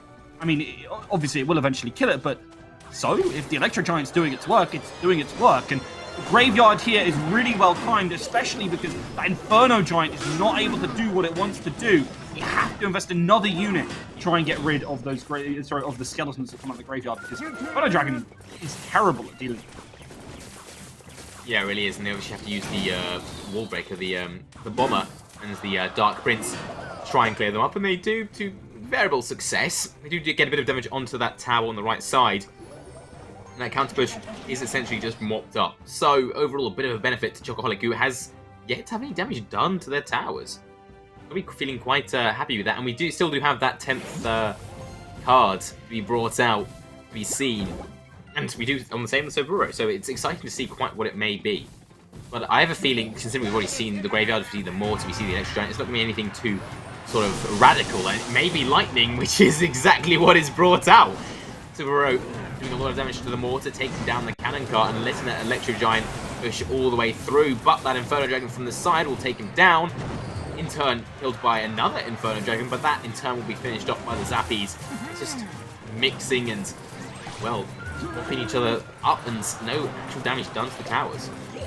Yeah, it's been a pretty slow-paced game, honestly, considering. It's not like there haven't been big Hail Marys and big hitters launched out. I mean, we saw the Graveyard onto the bottom right like we're seeing again, but it didn't really amount to all too much, and with the Electro Giant there, might not amount to much again. Oh, no. Mother Witch as well, looking to do a lot of damage and taking down all those skeletons, but the Fireball clears her up, and the skeletons will do a lot of damage onto that tower. Chocoholic still in control and still pushing through. Electro Giant essentially dead at this point, but can sort of soak up the damage, as Sobero is just desperately trying to push through. Lightning trying to help out as well, but the cycle for Chocoholic's just too good. The cards are perfectly there to counter it and to shut down anything back. And now, again, Cannon Cart brought out looking to do damage. Graveyard coming through. A Fireball can take out this Mother Witch, which is assuming coming through soon. And there we go. Brought out, finishing her off. Graveyard trying to get hits on and don't do too much. So that's a nice handle in the defense from Sobero, but it might be too little too late. Indeed, but the Electrotron comes out regardless. So Bro has not given up just yet. It's going to have to be double spell, frankly, to take out that backline tower on the right-hand side. But, I mean, you're seeing a lot invested to try and deal with this one. The Tornado used to get extra damage where they can, but it's not enough, unfortunately. You see that cannon cart? Well, I think... No, it doesn't even get... But we'll get popped now. It's just a matter of time. Circling through. There's the volley. And just wait for the fireball, as it's going to come eventually from Chocoholic here. They are ready to push on in and play, as they are just throwing out units to try and gum up the works, buy themselves the time that they need to take down Soprabro here in game 2. Yeah, just a matter of time, it really is. And, well, Lightning does be already brought out, and Soprabro is certainly making a very good effort, but eventually the fireball will come through, the arrows as well, just for good measure, and good job they did, because there was 22 HP left for those arrows. And the game will be won by Chocoholic. It is now 2-0. One more away from having a clean sweep in this upper bracket finals. It's perhaps... I mean, they're close games, right? But perhaps not as close as we would have anticipated, you know, going all 5 games. But, I mean, that's how it goes sometimes. Sometimes the deck matchups just work for you. They absolutely do. And in Chocoholic, again's kind of flexibility means that they can really exploit this kind of tendency towards those more aggressive decks from Soprabro. And it's a bit unfortunate to see, but I mean, Soprabro has been playing the hard. They've had some good rounds to try and good chances to kind of bring this back, but it's not been enough to push it over the line. As he said, Chocoholic right now taking control and really not letting go. They've got a good amount of damage on those towers early, and then they're also leading into big pushes with a lot of support. Yeah, and, well, Chocoholic looking to start it off in, well, good fashion once again, drops the mortar trying to do damage, and in return the counter is a balloon from Suro, and that's a bit of a panicked arrows being thrown out. Zappy's trying to stop it as well, and the balloon not quite gets to the tower, but that bomb should do a bit of damage to the tower, and it's not too bad so far. The mortar's finished off, Executioner left on the map, trying to do a bit of damage to the left-hand tower. Overall, roughly even Steven. Zap just being brought out impulsively as Soprabro does get to max elixir, and do slow it down. Cannon scene, and these are slightly not exactly meta cards, right? Execution I've not seen in a long time, if ever. Cannon, that's really something you see exclusively in the Hog Cycle deck. So this is something very unique. Definitely an interesting approach to it, but it's kind of working on not too bad, because that balloon is going to town. 150. I don't know if that bomb kills it. Does indeed, and finishes it off. Good stuff there, and Soprabro's got that advantage. Now just needs to keep it ahead for the next minute and a half. Say that because the graveyard's just chipping away. Mortar too. Oh my lord! Such an interesting game. What? We both lost. This never happens. That's a real shock to see, honestly. The fact that the graveyard went mostly uncontested. You saw actually that the Executioner attempted to clean it up, but died way too early. And that left kind of Soprabro with no real way to deal with the problem. He was killed and picked off by that Inferno Dragon, which is going on through. The Inferno Dragon tanked the damage from the Princess Tower, tanked and it will finished off the Executioner. And obviously the tower is lost in the end. And now there's a very different dynamic from what we're used to, in the fact that now both players are a tower down, and they're both on even footing, essentially, trying to break through. And the Mortar, now you're going to have to adopt a different strategy, right? Because they can just come from the left side and push all the way through. So far we haven't seen that. It's still pushing straight across the bridge. The balloon will go through. Will take down the Mortar just about. The bomb damage won't do anything either. If the Valkyrie went down a bit earlier, it could have done a lot, but they do continue on through. Miner just dropped down, Cannon as well. They panicked from Soprabro as the graveyard brought out Zappy's cannon cart and Valkyrie all pushing through for Chocoholic. Mortar dropped as well. It's getting worse and worse for Soprabro after initially being in control with that balloon, taking down the tower first. TPL brought it back and is now trying to do as much damage in charge as possible, and dropping that cannon cart and just fire away at the tower. Zap will eventually get that lock-on stopped. 666 HP left. It's going to be devilishly hard to try and stop this loss.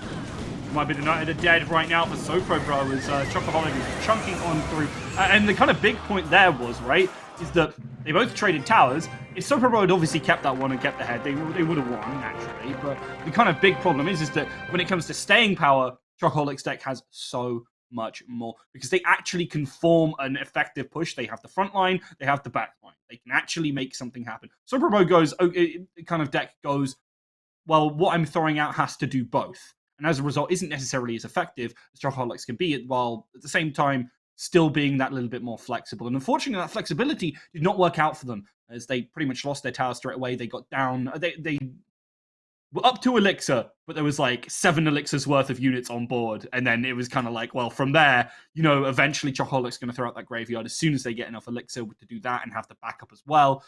It all fell apart. And SoProBro kind of not able to keep up toe-to-toe right now with Chocoholic, who has been on one hell of a tear, frankly.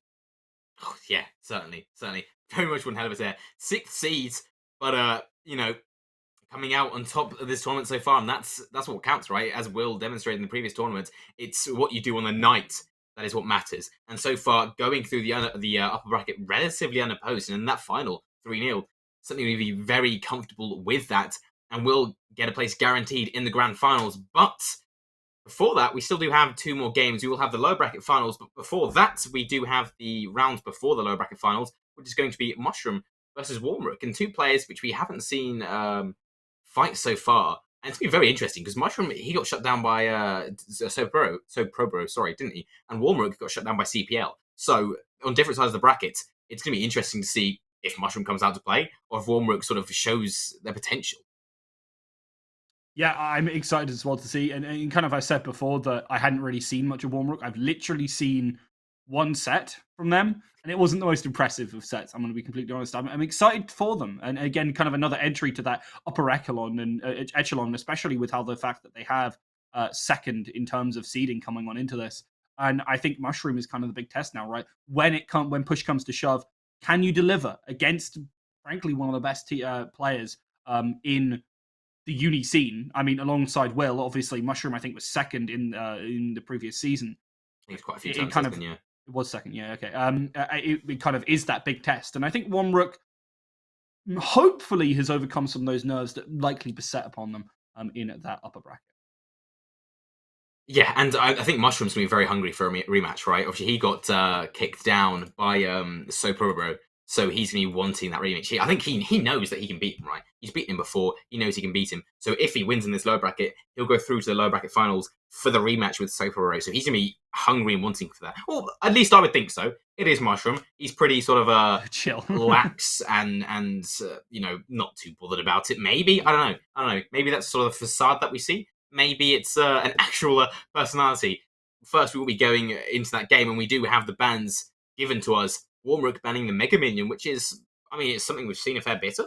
Nothing too impactful, though. We'll have to see quite how it's replaced in any decks that Mushroom may have had it in. And then Mushroom has banned the Mother Witch, which, again, we've seen a bit of.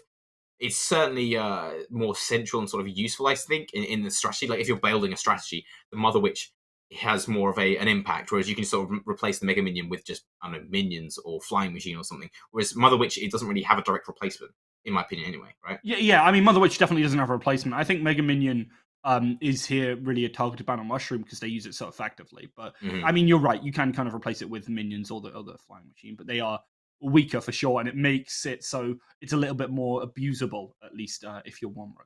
In this one, I think it's a good shout, honestly, and I think it'll work well. I'm kind of looking over the Mother Witch, and I'm going, well, that's great, because that actually obviously opens up the chance to play something with a lot more chaff units that aren't just, fodder for pigs. Yeah, essentially, yes.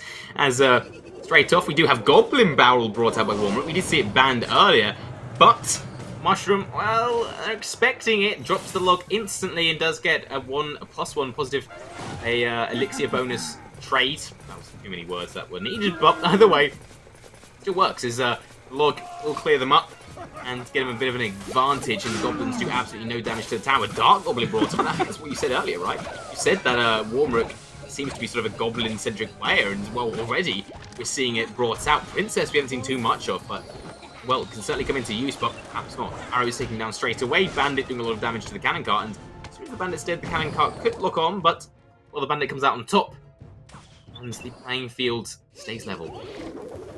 Indeed, the barrel hit with wall breakers as well, but fantastic usage of the log to try and deny that, and there's again a good elixir trade. That in fact is +3. That was massive for Mushroom, and now they've got to look to abuse it. And I think you're kind of looking at the situation and going, what are those last couple of cards? How is Mushroom going to make this push happen? And, well, you're asking the question, and if the answer, if you're asking Mushroom, the answer is always Balloon, right? Yeah, the answer is always Balloon, and we do see the Rascals brought out as an attempted counter for Warmrook, which is, it can't, again, we didn't see too much, but seen and used quite efficiently right there, right? It was nice sort of the giant in the front, the big one, taking all the damage, tanking it all, and the essentially archers directly behind, just doing damage to that Balloon, obviously helped the Dark Goblin. Not bad played. Overall, not looking like a bad deck, especially when you have like these low elixir cards. You can just chuck out the Wall Breakers, and it forces Mushroom's hand.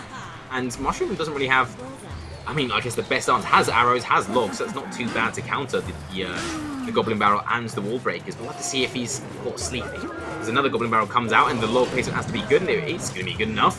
It does go just deep enough to wipe them all out. And after being in double elixir now for 20 seconds, the push and the playing field continues to stay relatively uneventful. A bit surprising to see, but obviously with that little bit of damage, that's perfectly fine for Mushroom right here. They have about a 400 HP advantage. They're looking to try and push that if they can. The Barbarian's getting forced out here and kind of lands to the slaughter with some really good usage of Sparky, and also this turret's firing along. There's not really much you can do in terms of denting those towers.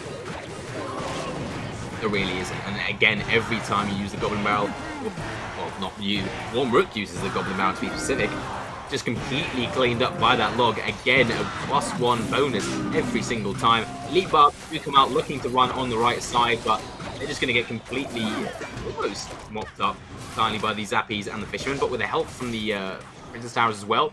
They didn't even get to the towers. They didn't get a single hit landed, and Mushroom's is looking absolutely flawless at this point in time as a Balloon comes through on the right side. Miner 2, Log able to clear up those goblins, and they're going to continue to push through. The Balloon may just land a hit, and it does, eventually taken down, but the bomb death damage will do a chunk of damage off of it as well. Mushroom's continuing to remain in control, arrows mopping them all up. This is just certainly Mushroom's game to lose. Yeah, the one-hit wonder really delivering there. The Wall Breakers unfortunately don't get their damage. Princess is trying to clean up some of these problematic pieces, but unfortunately the Sparkies get to start shooting her, and then she's gone. Even though take them down so low, you're not able to finish them off, and again, you're kind of finding yourself in this problem where your trades are not going efficient. Yeah, they're really not. And every time Warmrook just puts down a card, it's just perfectly countered by Mushroom. You can see just the cannon card taking all the damage, the Fisherman just pulling one of them away, and then he's got Elixir bonus in spare to drop that Balloon. Doesn't even need to drop the bomb. Death damage could have done it, but the bomb will be dropped, and the match will be taken, the first match at least, by Mushroom. Yeah, an impressive performance from them to kick things off, and Warmrook unfortunately not having kind of enough of that staying power. That's the problem with some of those goblins. As kind of well as you were kind of using them, Warmrook, they're not as value as some of these pieces, and obviously a couple of mistakes in the ways of kind of dealing with things like the Balloon. And I mean, we see it, the one-hit wonder, just completely chunking out the tower, and then it went from kind of in Mushroom's favor to, yeah, it's in Mushroom's flavor. Yeah, it's undeniably at that point, and for Warmrook, I think that deck just sort of, it didn't really lack any, have a range, right? It didn't have the buildings to draw the Balloon away. It had the Dark Goblin and the Rascals, but they can just get cleaned up by arrows. So he just drops the Balloon, drops the arrows. So obviously he's predictably going to be playing the Dark Goblin and the Rascals as the only counters, and the Balloon's just got a free path to the tower. There's not really anything Warmrook can do about it. So, I guess misplay on using that deck seemed quite weak.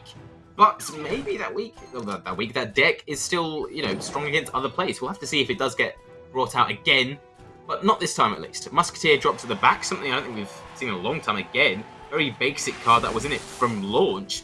A nice minion, not from launch, but again, a very basic and sort of widely used card. So we'll have to see quite what Warmrook is sort of thinking here. It's an interesting one. Obviously, got the Musketeer is kind of that big hitter right now, but it'll be cool to see exactly how they make those pushes. And I mean, again, Balloon seems to be the answer, whether it's Mushroom or their opponents. People kind of opting into that. Obviously, the fact that it's in the sky means it kind of doesn't get hit by quite as much. And that's such a good usage there of the tornado. Doesn't even get the bomb explode on the tower. That's really impactful. That's all. That's what this level is about, right? You've got perfect tornado, snowball, and fireball placements. That's what it's all about. It's just the spells being used efficiently. Barbarian Barrel going down as well does actually just distract the miner away from the tower. It does damage to it as well. Not a bad sort of counter offense, as now the push comes through from Mushroom. Valkyrie tanking all the damage. Graveyard coming out, a poison trying to help out too, and that does do a lot of damage. Barbarian Barrel will try to mop the Valaris, but they're just getting so much damage onto that Princess Tower, and overall, that's a lovely attack from Mushroom. And unless Warmrook adapts to it, Mushroom can just cycle that and do it again. Yeah, I mean, that's pretty nostalgic. Graveyard Poison was a staple of our first season here at the North. And it's great to see, honestly, that we're kind of getting that coming back. I mean, Graveyard has never really moved out, and Poison is a strong card in and of itself. Why not? The good Tornado means that you look at that as Warmrook and you're like, well, I got hit in. It's on the wrong thing. Yeah, I love it when that sort of thing goes wrong and you don't pull the balloon further away from the tower enough, and it just goes all down the drain, like Warmrook has at the moment. That right-hand tower, as you say, is getting completely destroyed by the Graveyard coming through. A counter push is coming through on the left side, and this could be beneficial, but Mushroom's not going to let it. Tornado pushes it through, pulls it through to the other side. The Ice Wizard is just doing so much support damage, right? Not even actual damage, just slowing them down. Princess Towers, the King Tower, they're just sitting there doing the real damage and pulling it away from the tower, and that is essentially perfect at this level of Clash Royale. Mushroom looking just to continue that streak, desperately played out by Warmrook trying to do damage, but it won't work. Mushroom will take the victory in the end, take it 2-0, looking to take it in a sweep, wanting that rematch versus So Probro. Warmrook, unfortunate to see yet again, and you know it's kind of good to see that Warmrook's trying to keep up that pressure and change things up and go for the balloon, but it also feels like it isn't quite working out for them because that balloon placement isn't going quite on time. It doesn't look like they have quite as much kind of practice with that style of deck, and I mean, while with the other decks we saw the kind of mechanics were there and the decision making or the power of the deck building wasn't quite enough there, I think Warmrook here wasn't quite able to make full use of what they were bringing. And I mean, when you're left in that situation where you've blown absolutely everything, you've not been patient enough, and now you've got Graveyard Poison, you saw what happened. Yeah, we certainly do. And Mushroom maybe going for that same thing again. We do see the Tornado and the Valkyrie brought out, but Warmrook is looking for something different. Goblin Giant going down, looking for this Goblin sort of dominant deck, trying to go through a Zap perfectly placed, and now the Goblin Giant can sit there and punch away at the tower. Spear Goblins on the back can do damage to the Infernal Dragon as well, so that won't actually produce too much of a threat or counter threat on behalf of Mushroom, right? That can just get picked up by the tower as it is, and overall a benefit for Warmrook as they've got a bit of elixir in the backlog as well.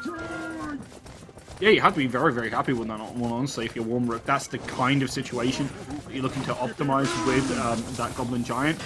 But now with the Bowler coming on in here, interesting to see how their units kind of come on in. It's this double Prince right now is the kind of actual core of the composition, as much as there are a lot of Goblin units surrounding it. Yeah, the double Prince can certainly be very dangerous. We'll have to see if it is. As the Bowler, don't see too much. Simply Electric Dragon, yes. And a freeze spell that's very panicked coming out.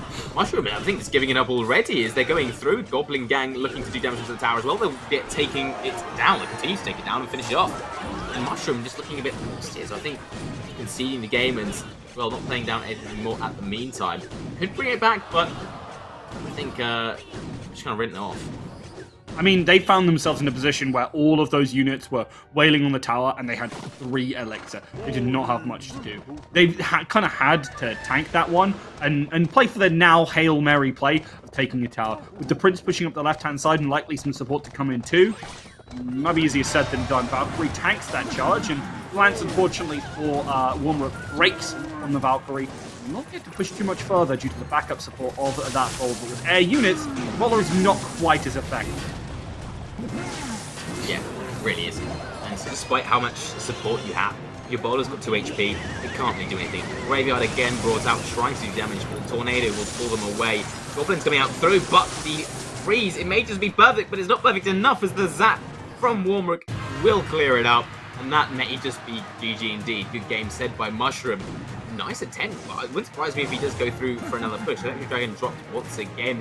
Maybe a Bowler at the bridge to try and see what happens. Instead, it is a Valkyrie, and we do see that Graveyard brought out, hoping for this flash, this freeze coming through. Tornado bringing them in together. Fireball panics, and the Goblin Gang, they're just mopping up the skeletons. Eventually, these will come through, but it's just too little too late. They've got one little skeleton trying to stab away at it, and it will not make do, really.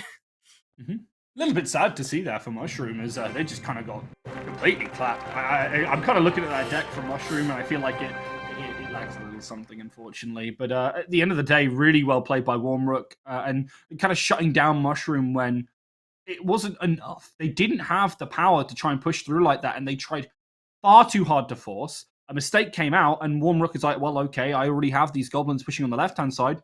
There goes your tower. Essentially, yeah. Didn't really have the perfect counter for it. Couldn't really shut it down.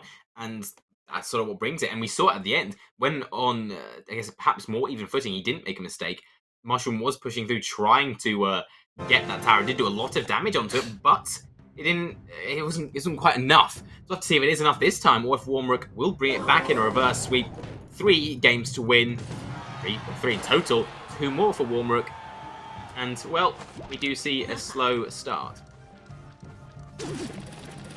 And, I mean, I don't know who this really benefits until you see the decks, but with a Princess comp, I mean, you're going to get good chip-in, so maybe it kind of benefits Rook right now. They've decided to show us a lot more of their deck, and a lot of kind of answers right now for Mushroom. Obviously, going to come on through now, even with that log. Completely mopped up, and I'm interested to see what Mushroom does bring out again. I have a feeling, just looking at it, I think it's going to be a balloon, right? It's going to be something standard. Like, you know, that's going to be a Mushroom Royal Giant card. looking at it.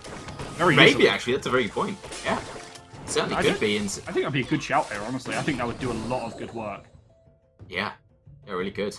We'll have to see if it is, though. And it may be sort of a panic. That's why I say panics. A very reserved and last resort card is just wearing away the elixir and eventually bringing it out sort of catch Warmrook off guard. But if Warmrook's done any sort of research or watched any of the rest of the stream, they may be expecting it. The Prince is brought down again, something that apparently Warmrook does like a lot. Cannon Cart brought out.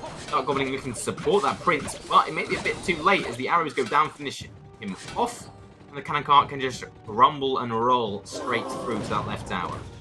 Oh, but it gets on the opposite side, which means you have to invest that decent amount more. And that is a pretty solid position to now be in for Mushroom. They can bide their time and wait for that chance to push. As soon as those kind of other cards get revealed, I would be surprised if we don't see the kind of push we normally see from Mushroom once they have that information. Yeah, just waiting, biding their time and hoping to try and catch Warmrook off. As they do continue to play, Goblin Barrel coming out once again, Log clearing them up easily and just about stops the Prince from getting a hit onto the tower. And the Prince, just such a high DPS card, right? So much damage in each hit. That could have been, it could have been the decision sort of maker in this game, but Mushroom played it perfectly, slowed it down, and we do, again, double elixir. It started, 30 seconds left, we get into it. This is where it gets interesting. Indeed. Barrel towards the back here, going to get some potential damage. But the log coming through again. Mushroom does not want to let that pressure keep on going. And with a good usage of Miner here, they've kept themselves ahead despite how things were looking. With Warmrook kind of keeping that tempo up, getting some good damage in. Because of the chip kind of effect of that Miner, not enough to keep them ahead. Princess here will start to get stunned up, however. And that's where things become a little bit difficult for that unit. Yeah, it gets very, very difficult. And when your Goblin Barrel is just getting logged out every single time, as I'm assuming we may see again, trying to variate it. It's not actually a log, it's a log going through on the bridge. Hunter is the man to clear out the Goblins. Zappies and the Fisherman looking to clear out the Prince. And we're still yet to see the final card from both players. And I'm eager to wait to see what it is. It may be something like Lightning, but I feel it won't be. We've already got 2 spell cards. As continuous and consistent chip damage is done on that left tower by Mushroom, and Warmrook is just not really getting it done. Again, a log going down, Prince getting picked off, Cannon Cart helping out too. Warmrook's just not being able to break through, not able to make Mushroom sweat, and at this pace, with 1 minute and 15 left on the clock, Mushroom is on track to win. Indeed. Keeping that one up there. Come the Ruffians again as they look for their chance to push, but with a minute on the clock, every second is really starting to count here. Goblin Barrel try and get some extra damage in, but they're still down about 600 HP. Finding a real chance to pick this one up is kind of escaping Warmrook with every passing second. It really is. That's the hopes of This tournament sort of slipping away as Mushroom does look to take third match, their third game. Arrows coming down, trying to do damage back, and it is somewhat closer, but with Warmrook sitting there, sitting on a lot of elixir, that could be the thing that costs him. And they continue to push through, still not seeing those final cards, and I want to find out what it is, right? It's got to be something important, and there we go, a rocket coming out, really been able to cycle it in, and a balloon coming out from Mushroom, and that is exactly what they've been waiting for. The arrows going down, balloon looking to try and land that tower, and it's going to land, it's going to drop it, and it will end the match in favour of Mushroom to get that eager awaited rematch versus Sopro in the lower bracket finals. Really impressive there from Mushroom as well. Waiting so long, biding their time. Honestly, if I'm looking at that as Warmrook, if you used a rocket earlier, do things change, right? Because then Mushroom kind of looks at it, goes, well, you just spent 6 elixir to do basically nothing. So then I dropped the balloon anyway. And I think biding your time so long for Mushroom was a masterstroke, and again shows the patience and kind of the veterancy of these players and the fact that they can kind of read how the flow of the game is going. And when you're in that kind of endgame state, it's just a couple of moves to check.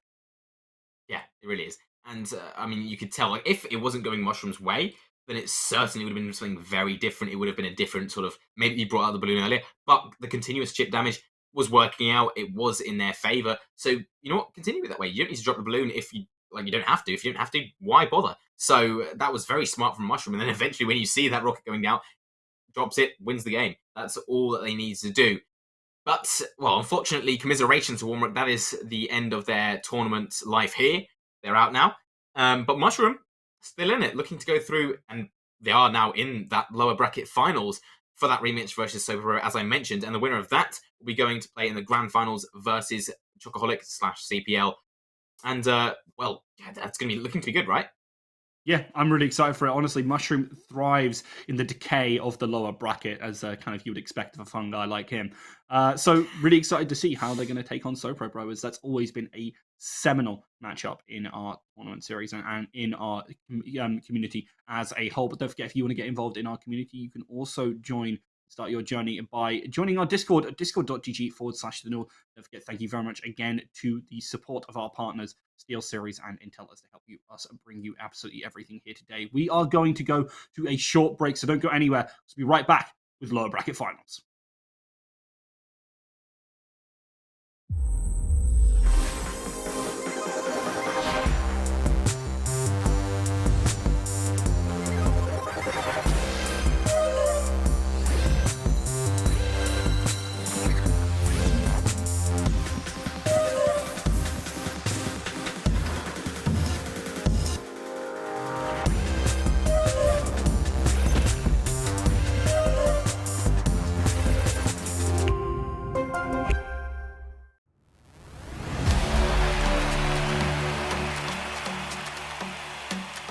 At SteelSeries, we make the headsets, mice, and keyboards that the world's best gamers win the most with.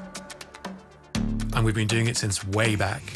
Due to continued innovation and product development with leading professional gamers around the world, SteelSeries is the #1 brand for professional gaming gear. Congratulations, who wins it? The Navi to take the grand final 3-1. A lot's changed since then, but one thing always stays the same: winning.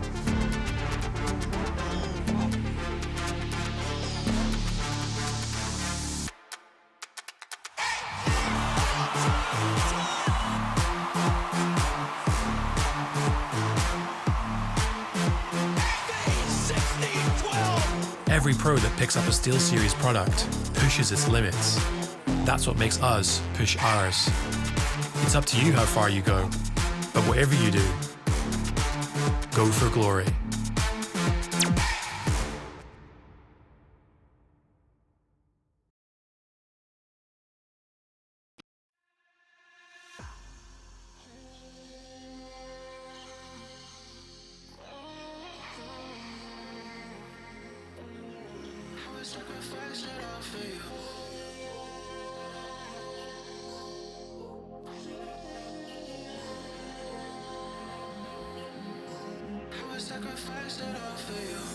If I find a fountain of Leon, if I had the strength of Hercules, if I had the gold of Solomon, I would sacrifice it all for you. If I find a fountain of Leon, if I had the strength of Hercules, if I had the gold of Solomon, I would sacrifice it all for you.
Hello everybody and welcome back to the Null 2021 Winter Clash Royale Finals. I'm Rook and I'm joined by Ampulio as we will be taking you through the remainder of this evening. We only have finals left for you now. We have the lower bracket and we have the grand finals, and there ain't no breaks on this train apart from maybe a technical issue, which hopefully, touch wood, we don't have. As we get ready for those finals. And I am so excited to see what's coming up. And don't forget as well that these tournaments and everything that's going on wouldn't be possible without the support of our partners, Steel Series and Intel. Don't forget, if you want to start and join in these tournaments, you can join our Discord at discord.gg/thenull as well. So, Ant, getting on into this one, who do you feel is coming in as the top dog right now? Because Mushroom just showed us a pretty dominating performance.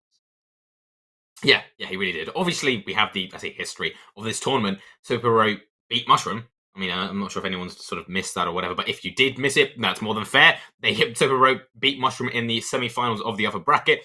So certainly quite comfortably, I think it was. Was it 3-1 in the end? So that's certainly going to be something that both players, thank you. It is 3-1 indeed. And it's something that both players are going to have in the back of their minds, thinking, oh, I just lost to this guy. I don't want to do that again. But also, Sobero I'm assuming he may have, or was watching the performance that Mushroom just brought out. So Mushroom's going to be having the momentum. He's going to be instead of thinking, yeah, I just kind of slapped this guy relatively easily. I've been playing smart. I've had some lovely placements. I can take this guy. He's beaten him before. Just because he recently lost to him doesn't mean he can't beat him now. So it could go either way. And I think both players are quite psyched and into it. And Mushroom is his classic jester self within the Discord, saying about the strats and the jokey sort ofness. And it's nice. It's nice atmosphere, but it really could go either way. I don't think either player is too psyched or too psyched against each other. Mind games. Yeah, I mean, as I said kind of before, these guys are both pretty patient and also have a decent amount of veterancy. Not only within obviously the Null, these guys have been around pretty much since we started doing Clash Royale, but also kind of within Clash Royale as a whole. I know that both of them play in a lot of other tournaments, have that experience, and honestly, that makes a world of difference. I play in a couple of tournaments of my own, and frankly, I'm not the best under pressure. I'll be completely honest with you. I crumble sometimes, but these guys, they are rock hard. They do not stumble, and it's a big, important thing to keep in mind, because under that, you're kind of looking at these compositions, which kind of Mushroom and Super are playing, and like, you make a wrong decision once, well, that could just be the game, especially if you got, a balloon coming away as Mushrooms want to do. Super Bro knows that they've got to keep ahead, but unfortunately, they already find themselves on the back foot as, I don't know what made the damage, but it could have been anything from the Elite Barbarians to the Skeleton Army. It really could have, and... Oh, sorry, just Skeletons, not Skeleton Army. Yeah, just one little skeleton smacking it a few times. As we do get through, and Zappy's dropped to the back.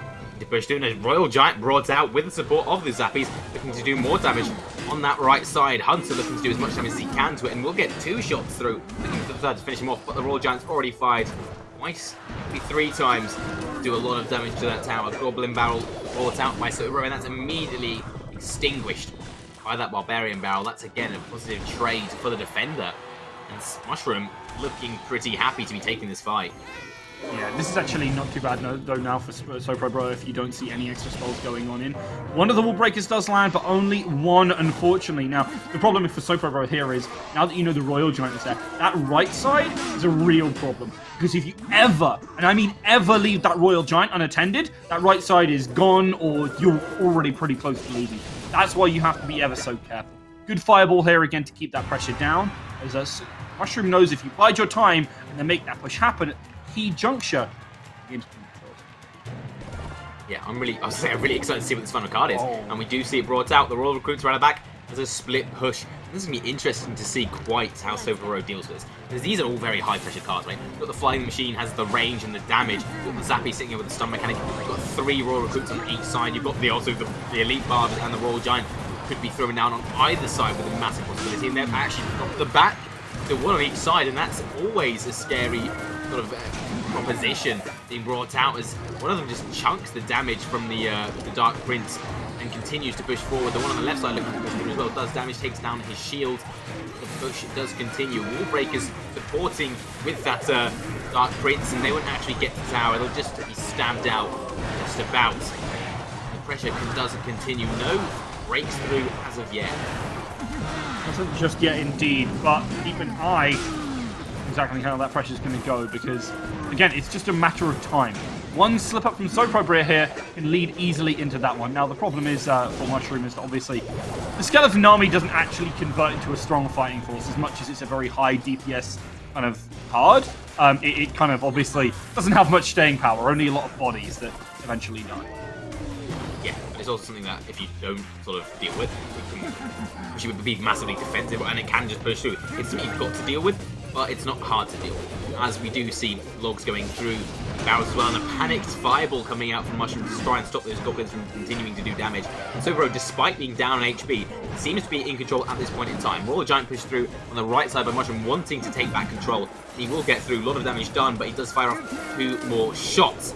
Now Mushroom's going to try and defend and just tackle the exact same thing again. Goblins just cleared out again by the Barbarian Barrel. It's not working, but he's still continuing to try. Elite Barbs taking a lot of damage and doing a lot of damage to that cannon cart, breaking it apart, pushing through and continuing to push in. Fireball will take out the Princess, and Mushroom seems to be back on track. Does indeed. No more damage going on to that tower as it's cleaned up by the Dark Prince. And, well, I love that Soprobro is actually managing to respond to a lot of these problems. The issue is eventually, when there's even more elixir on the board, things are going to get problematic for them. There's going to be a lot of units swarming them. That's where things could get a little bit shaky as another Royal Giant comes out. This time there's the elixir to try and deal with it, and even the log to try and keep it at bay. Yeah, but nothing can stop that Royal Giant at bay as he does get to the tower, locks on, fires 2 more shots, and now all he needs is a fireball, right? Yeah, that's going to be game, unfortunately, for Soprobro here. Mushroom just kind of wheeling on through. There's the fireball. There is the clown, and there is 1-0. Mushroom keeping things strong in the previous game, but I mean, Soprobro kind of looking at this and going, it's okay, it's not a problem. I lost 1 last time, but 3, well, I could think I could do that pretty easy.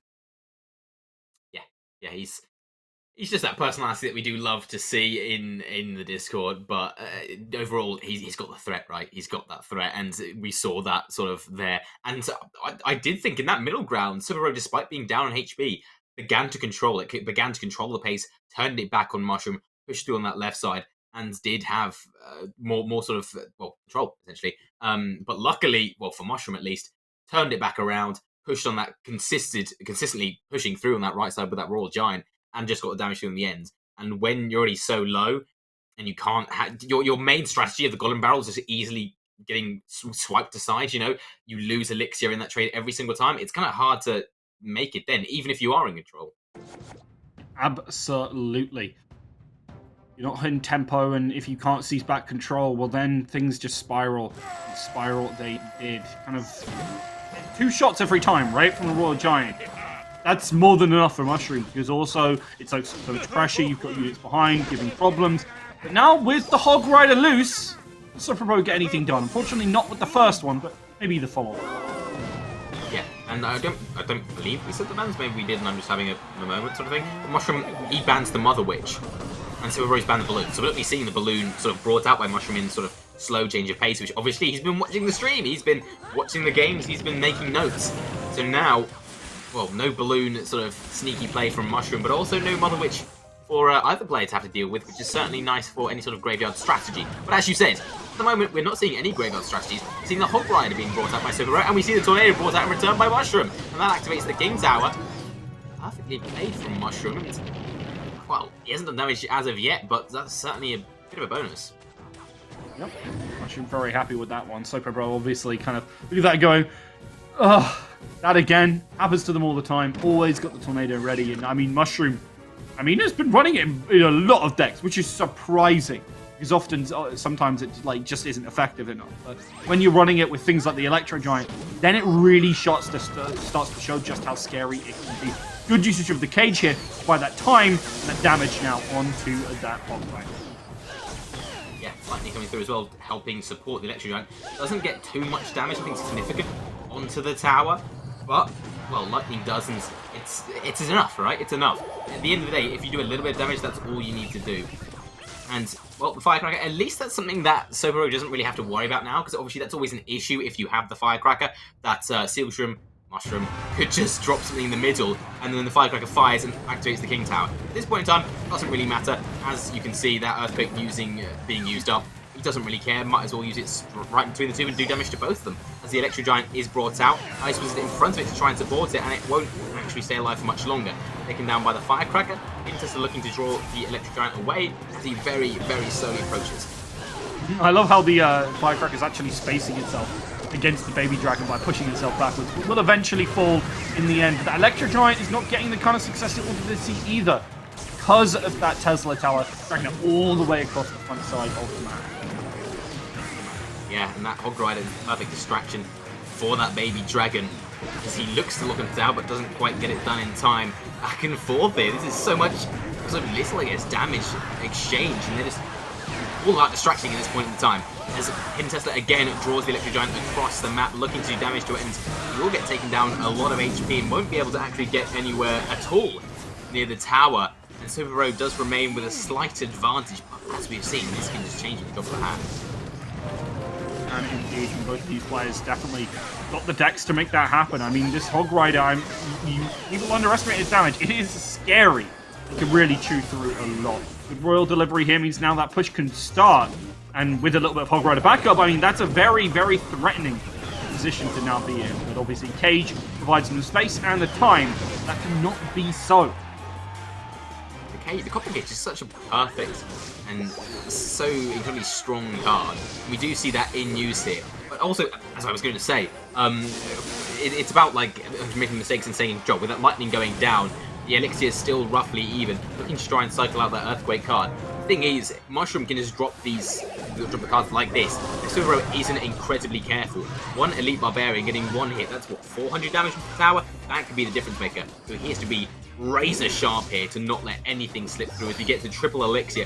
Last minute of overtime, and we're still going.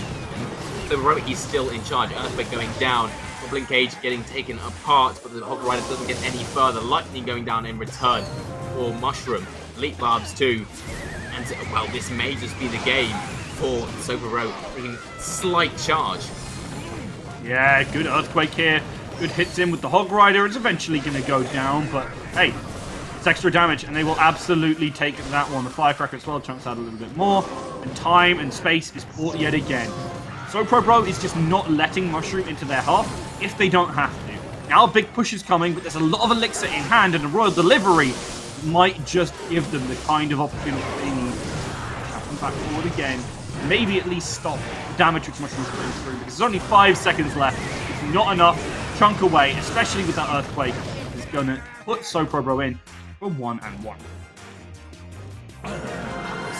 Close game, and again, it could have gone either way. If Super wasn't so perfect with his placement, Mushroom could have taken it. But, I mean, we saw. He used the Royal Delivery, he used the Tesla perfectly, just drawing away the Electro Giant, and in the end, Mushroom just gave up with the Electro Giant, didn't he? He didn't even sort of use it in the last, 2-3 minutes of the game? He was trying to push through with the Elite Barbs, with the Baby Dragon, with all the other sort of offensive cards, and just sort of neglected that Electro Giant because it wasn't getting anywhere. It was just getting drawn away with a Hidden Tesla. And that's just is testament to Super. He's so tight with his placement and usage of each card. Things that you don't think, oh, you can't really counter Elite Barbarians with a Royal Delivery and, what was it, Hidden Tesla and some of the other things. But it works. It works. And that's it's so close, but close as a win. It's 1-1. Yeah, Bro is really good at making usage of your cards that you probably wouldn't expect to work in the situation and making good kind of value out of them. I mean, the kind of difference is, right, is when you're playing a deck with high-cost units, you generally want them to have that bit of flexibility so you have more answers over different cards, whereas otherwise you can kind of cycle through. The fact that you're getting flexibility out of these cards that you can cycle through is fantastic, and Bro does it so well. Yeah, it really does. And, well, we do see an entirely different change of deck here. We'll have to see quite how both players adapt, as we do have Mortar brought out by Super, Dark Prince, Hidden Tesla by Mushroom. A very slow start, and he decides to go for that Royal Delivery, looking to do damage, and it just about works. Distracts that Darkrai long enough to not get to the tower, and it does stay relatively flawless, but at least for now, for Mushroom, as the Graveyard's brought out by Super, looking to do damage to the tower, and that Electric Spirit is perfect place. Only 3 hits going down, make that 4, but quite a cheap sort of counter to the Graveyard, and it works very well. Yeah, really well done, honestly. Good stuff here from Mushroom. actually completely read that out and have that kind of thing ready. And obviously, it's a very low deck building cost because you're instantly going to be able to cycle through it anyway. Even if you throw it out willy-nilly, it's perfectly fine. Good usage here of the mortar means it's a little bit of extra damage, and they need to keep themselves ahead, at least for now. Yeah, at least for now. At this point in the game, it is anyone's game, really. It really is anyone's game. And we still do have 4 mystery cards that we don't know quite what they could be. And it could be some, well, rockets, lightning. It could be some massive hard hitters like Electro Giant or Royal Giant. We are yet to see. Perhaps it's just so we're going for this sort of mortar graveyard cycle hybrid. It's very interesting to see how it does develop as we do approach double elixir. And it does continue playing quite a similar fashion of not much damage done, not much damage received. Making it nice and started. Good play here from the Inferno Giant to be able. Sorry, Inferno Titan. Sorry, Inferno Dragon. I was getting completely the wrong game that's going on. I'm going to be completely honest with you there. He's able to deal with that tower and almost go on a fantastic spree, but unfortunately, it gets reset, it gets dragged around, and doesn't find the kind of success it needs. However, with the mortar still up, you can see that Soprobo is actually starting to chunk away a little bit more and get massive value trades. With the graveyard as well, ragging on the backside. I think I've got to like shout out for Mushroom is the Electro Spirit placement, right? That's like, at least twice I've seen it like chain about 8-9 different things together, and that's really good uses. That's the exact mechanic of it. It's not just a stun; it can chain multiple ones together, and he's using that very well versus the graveyard, versus units that are chained up close next to the bridge. And it's good use as he does continue to somewhat take control and stay in control. All that damage done on the right side as a push comes through on the left side for Silvero, looking to do so much damage to the tower, and it's a GG. Lincoln, you're missing. Graveyard just doing so much. Mortar too. Mushroom with a fumble, and the match goes to Soprobro. As I said, single mistakes are what the sides are, honestly. These guys have been so sharp today, and unfortunately, as much as we kind of saw Mushroom going, all right, clever plays here with the Electro Spirit, sometimes you just don't have the right answer, or it doesn't quite go your way. And I mean, when you're using a 1 elixir card like that to have that kind of effect, you have to be aware that sometimes it can go wrong. And I think that's exactly what happens there for Mushroom. And I mean, kind of looking at it, would you make the same kind of deck building decision again? I don't think it was too bad for Mushroom. Just a couple of different kind of mid-game decisions, and they actually could have been easily pushing into Soprobro, getting that health advantage. Yeah, I mean, they did have that health advantage for quite a while, right? Yeah. That right tower on Silvero was 1,300. The left one on Mushroom was 2,000. But then he just fumbled. I was monologuing about him being in control. And then Silvero has the mortar down, has the graveyard. Mushroom doesn't have a counter. Game's over. That's it. And that baffles me how, I guess I kind of missed that. But also Mushroom. So now Mushroom is down, 1 away from losing and being out of this tournament. Going in 3rd place, which is respectable, not bad. But hoping to get a rematch or get a game in the grand finals, will need 2 games straight to win this versus a very strong opponent, which is Soprobro, looking to take his 3rd win. Is indeed. Cannon Cut gets slowed a lot, but might make it onto that opponent's side of the battlefield. And that can be a win condition in itself, sets you ahead a lot of HP. But that speeds it up, buddy. I don't know if you want it there. It's going to be able to shoot away, and the graveyard comes in instantaneously. And frankly, that was one of the most disappointing tornadoes I've seen, and could be a real problem. However, good usage of things like the Barbarian Barrel does mean it's not too much of a problem.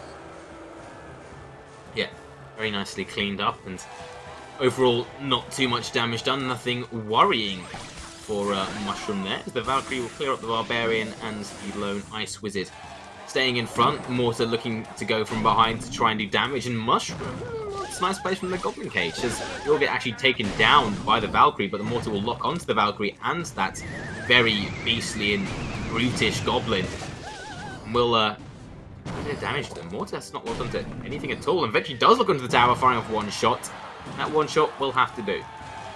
I mean, hey, it sets them ahead. They're above about 200, 300 HP. And I think the Soprobo's very happy at playing with that. We saw what they were able to do when they were kind of playing in the previous round. That they were able to just take that HP advantage and kind of pressure on from there. It's not a surprise to see Soprobro kind of stick with this water comp. I mean, I know it's not exactly the same way you're throwing at units, but still keeping up that tempo and forcing your opponent to have the right responses. With a graveyard backup as well, that's really threatening. However, the Valkyrie will make it kind of cut down to size. We say that, but they're still getting hit into the tower. Whoa. Too many, really. I'm so shocked that they got so much damage through. when the Valkyrie was down, but it got pulled around. It was ineffective placing, and that's not what I expect to see from Mushroom. The odds on it as well, though, right? Just pulling it close to the Valkyrie, but that didn't really make much of a difference at all. As a counter, Graveyard and Fireball is dropped by Mushroom, but that Valkyrie will do actually a bit better at clearing up the Larrys. Will get taken down, and overall, well, Silvero, he is out on top. Looking to try and take this and go through to the grand final. Silvero continuing to push through. Mushroom continuing to fight back. Valkyrie and Baby Dragon now the combo on the right side of the breach, or the right side of the map. Pushing through, taking damage. Looking to shut down that mortar as the Goblin Cage is the thing taking damage for it.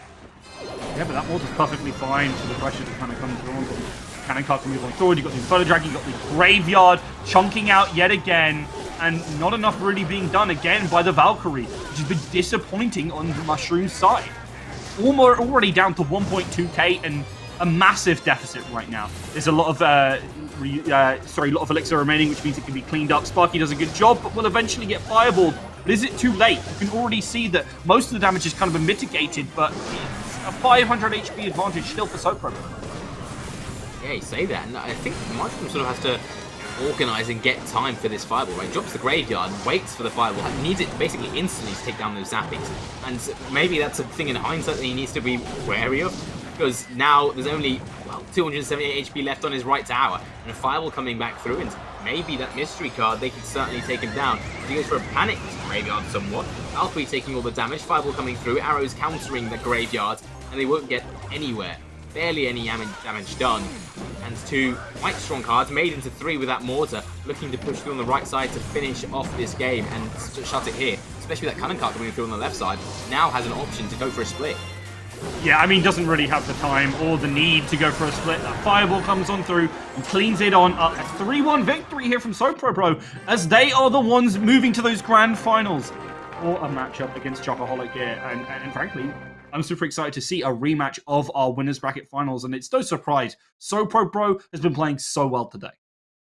Yeah, it really has. And we'll have to see if they continue to play so well versus CPL in that grand finals. It will be a best of 7, so it's certainly a game of stamina to a degree. I mean, you think, oh, like it's not something like CS, when you have like an hour matches, and then you can have overtime, then overtime, then overtime, and it continues. They're only 3-minute games, but also it's 3 minutes of continuous pressing and thinking and not slipping up. It's very much something that's not easy at all, and stamina may come into it. Maybe not. I mean, we've said they're both sort of veterans, so it is going to be. They should be comfortable with it. But, well, I mean, it's a rematch, and as you said, best of 7. Sopro will be down 1 match. CPL obviously beating him in the upper bracket if he did miss that. So that's a nice advantage for him, I believe it is, to start off with.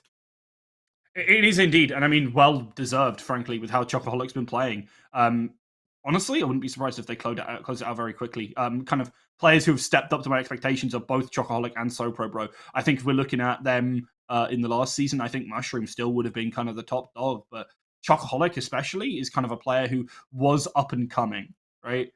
In that previous season, was kind of the top 4-5 of players, but wasn't quite the upper crust. In the same way that you obviously had Sopro Bro, you had Will, you had Mushroom, who were all kind of very tip top. Chocoholic was kind of contending for it, and it's great to see that growth has continued during the off season, and they've come back with a vengeance. Yeah, really has, and it's certainly going to be visible here. You would like to think so, right? You'd like to think so if they do just continue, or if these guys bring out their sort of the vengeance that they want the victory, they want to be crowned. Previously, I think it was spring and winter. I don't think there wasn't a summer tournament. It was a mini sort of summer tournament. But the spring and the winter both were sort of victories for Will. And these guys, again, they were sort of big boys. They were up there. They were getting maybe second or third sort of thing. Second place for Sopro in spring. And Chocoholic, he was third place in the winter. So they've had results. They've been there for a while. But one of these guys is going to be crowned victor in the 2021 winter. And I think both of them do want it, right? They both want to be sort of the champions and make their mark. For sure. And I mean, Sopro Bro as well kind of has been around a long time and wants to find that kind of big win. It'd be great to see, because obviously they came in at the tail end of the very first season and unfortunately didn't qualify for the finals, but was kind of the player which I can't remember the name of the kind of top player at the time, who said, this guy's coming up and you should definitely keep an eye on him for next season because he has been really kicking backside. But I mean, it's still continued on, and obviously at the time was kind of more focused on the Hog Rider deck, and now has spread out massively, especially with the bans. The versatility this guy has kind of garnered over the years is absolutely fantastic. Yeah, and talking about the Hog, it's actually been banned. CPL banning Surprise, the surprise. Hog. Which, yeah, Super Bro not going to be exactly happy with that. And in reply is an, I don't know, I'll go for a P.E.K.K.A, which is fair because Chocoholic is P.E.K.K.A is one of his favorite cards, right? He likes to use it a lot in, I think, in ladder and has throughout Newell. And we saw it earlier, obviously, the P.E.K.K.A on each side just looking very, very scary. So it's not that surprising that, well, either of these bans, I don't think. We've seen them both used by both of these players. So we'll have to see how they adapt. We've seen a variety of decks, a real sort of range. And, well, we'll have to see quite what's brought out. Let's see if we have the Mother Witch brought out, which wouldn't surprise me, especially if there's something like Graveyard. Yeah, and I mean, Sopro Bro showed that he's very willing to use Graveyard. I think the last 2 games of the previous set picked up Graveyard, and I mean, even the Mortar as well. It was obviously a bit of a surprise to see from Sopro Bro. Normally wants to be, high action, high octane, get those hogs in your face. But I mean, at the same time, the Mortar kind of does that. It chucks boulders into your face instead. And I mean, you know what? It works. And I mean, the Graveyard is very direct assault as well. Yeah, it wouldn't surprise me if we do see either Mortar or Graveyard in the set. We've seen the Mortar quite a few times used very efficiently throughout tonight. So, again, if it's working against Mushroom, if it's working against any of the other guys, why not try it again? And, well, Super Bro, he's going to be on the back foot, as we've said, 1-0 down. He's going to be needing to get these cheeky decks in and having to read, I think, CPL, what he thinks CPL is going to be bringing out. You've got to have these good deck matchups, because if you don't, then it can certainly slip. And also, well, we saw Balloon from Mushroom. Maybe you'll see something like that brought out. Electro Giant, Royal Giant, they're sort of the bulky cards. But, they look into the tower, they do a lot of damage. So we'll have to see quite how that comes through, right? Do you think that's going to come through? Yeah, so what I was thinking, what I was given the puzzled face about was I was like thinking, what did Sopro Bro play before? So he definitely played Graveyard. I mean, I'm talking about not just this season, I'm talking about the other seasons. I'm pretty sure he played a balloon strategy of some kind. Maybe And I think Lava Loon?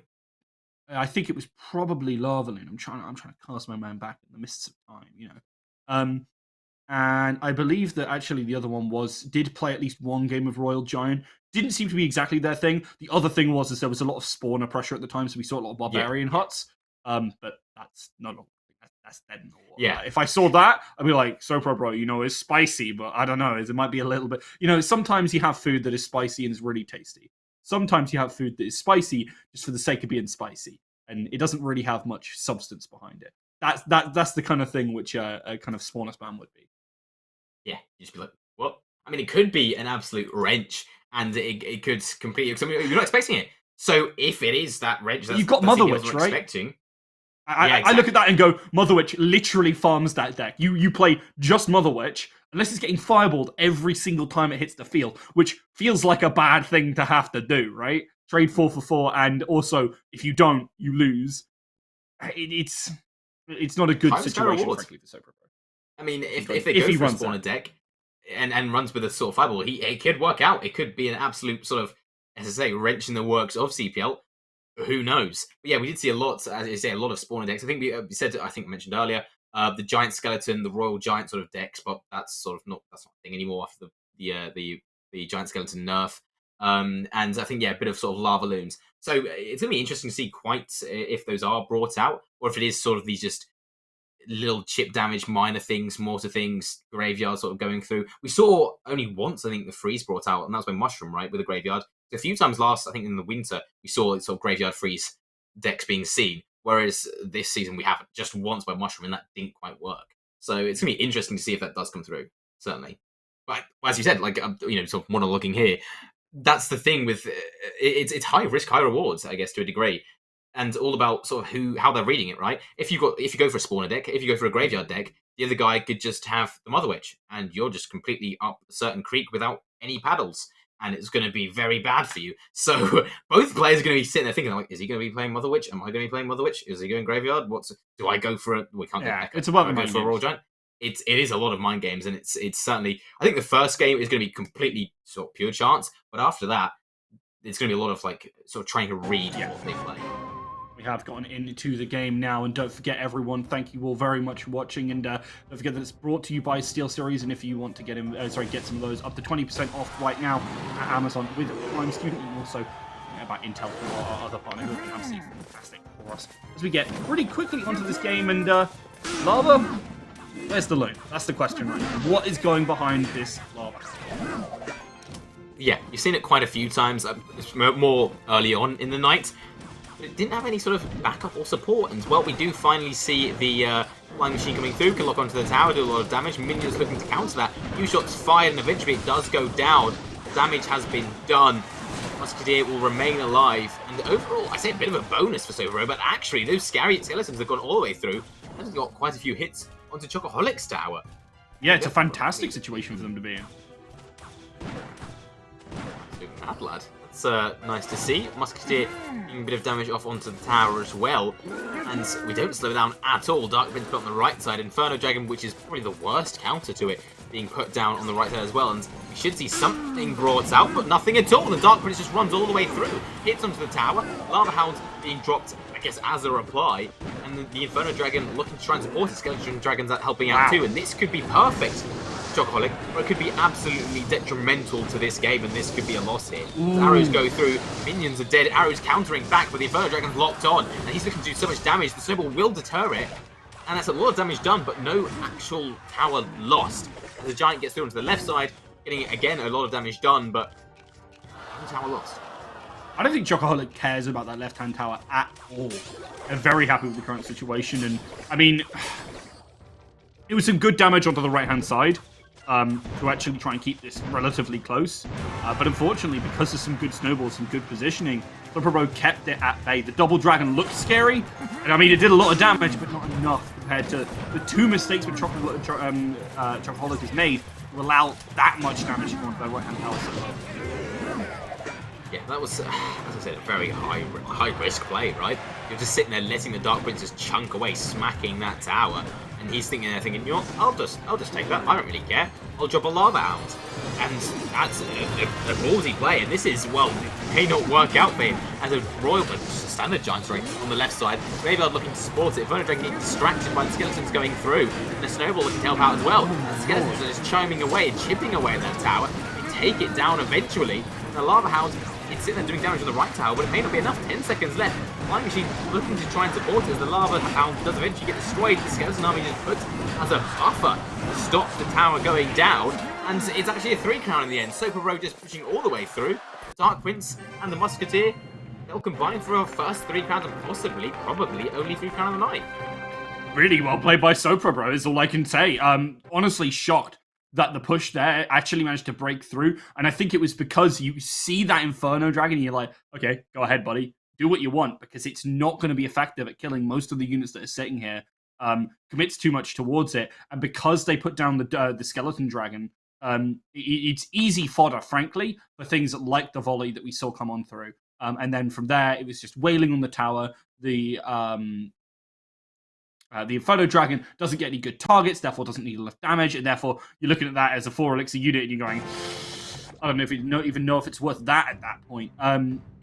It's hard for Chocoholic, because just committed too hard, was kind of also worried about that right-hand flank, because that's where the lower tower was, and as a result, very easily exploited by Sopra. And I think sort of the main fault of that, right? You have the Lava Hound, it's high expense, right? It's 7 elixir, but also it doesn't have the attacking potential. It has the HP, but if you're the Electric Giant, it would have been a very different story, right? If he was going through on that right side, sitting there, punching the tower, reflecting the damage back, it was something that Zoro would have had to deal with.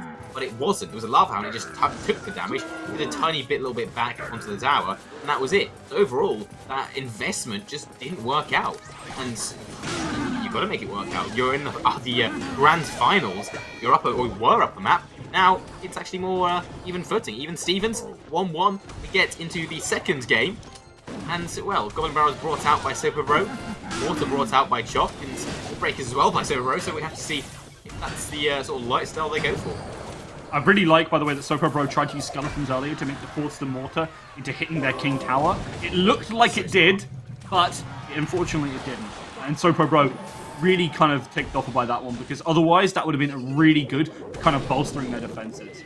And right now, Chocoholic is very happy to kind of look at this and go, all right, now I can play my slow game plan and kind of a very pokey game plan around that mortar.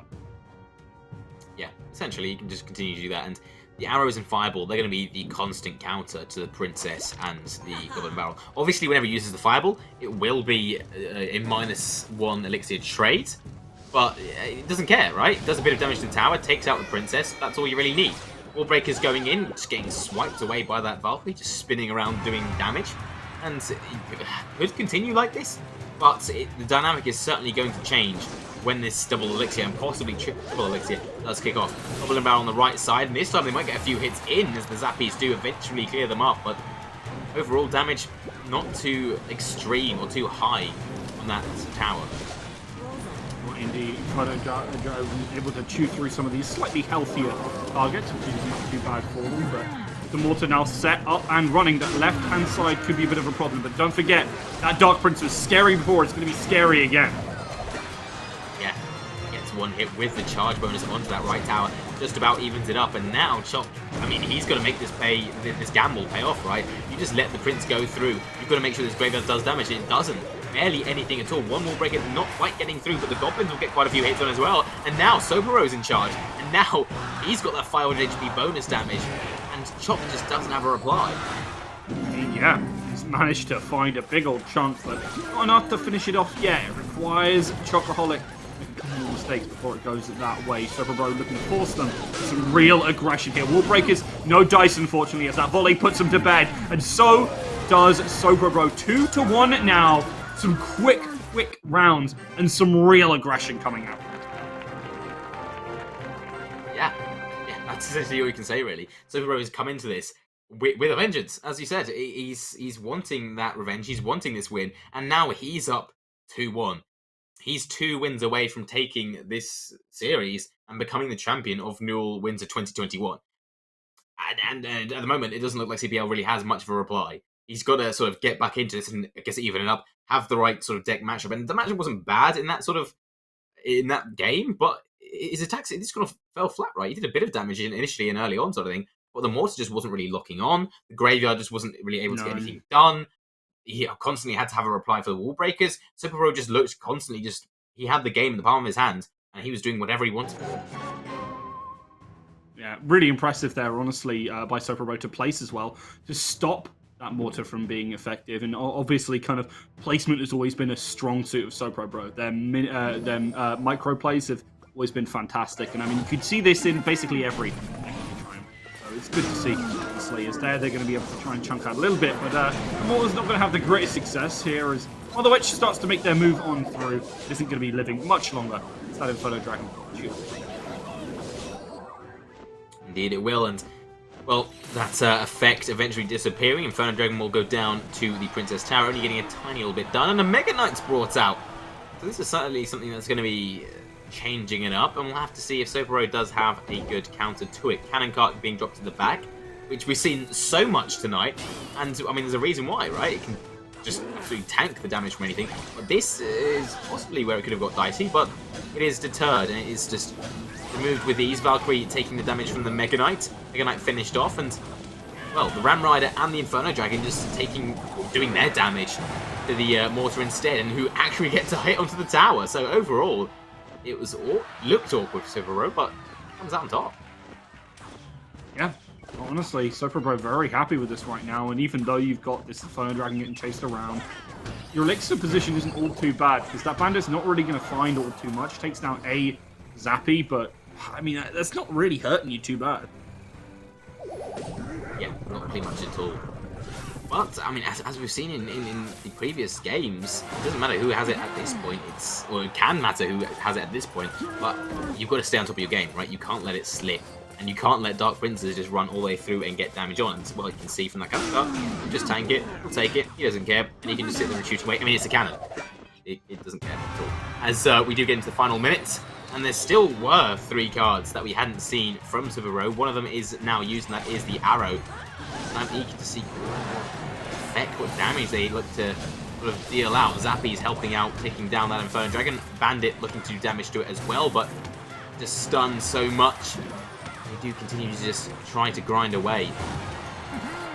Good little bit of chip there from the Inferno Dragons. The Mortar goes down again, and Super Bro trying to keep up that pressure. But you can see these kind of wheeled things pushing on forward and kind of getting gummed up because there's just a lot of units being put at the bridge here, Chocoholic, and they're just stopping Super Bro from getting as aggressive as they really want to. Now, this graveyard could be a big chance to flip things on their head. Yeah, really good, and it certainly is a lot of damage done to the tower. Oh, they continue to come, just swinging out, destroying it, smashing it away. And again, it's another victory for Super Bro. 3 in a row now, momentum in his favor, needing one more to seal the deal. Yeah, what a performance, honestly, from Super Bro. And it feels weird, frankly, to say, but the kind of key card for Super Bro so far, this kind of tournament, has been, well, the key cards have been Mortar and Graveyard, which is, I mean, not normally what you kind of think of when you think of Super Bro, but again, it shows the depth and the flexibility this player has. And I mean, it's working wonders for them. Chocoholic is not able to deal with the different decks, frankly, that Super Bro is coming out. And that placement for Super Bro is making such a difference. It really is. It really is. And Super Bro, it's just all over CPL at the moment, right?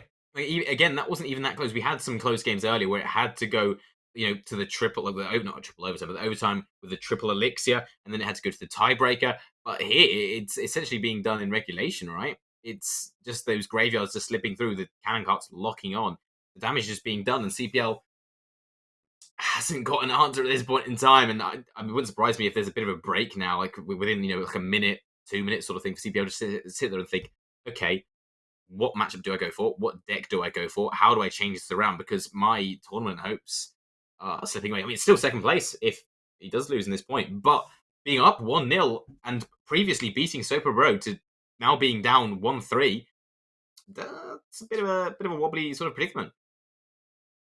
It really is. And I mean, Chocoholic can win this. I believe in the clutch. I think Chocoholic has been so good recently. They've been on a tear up until obviously this point in the tournament.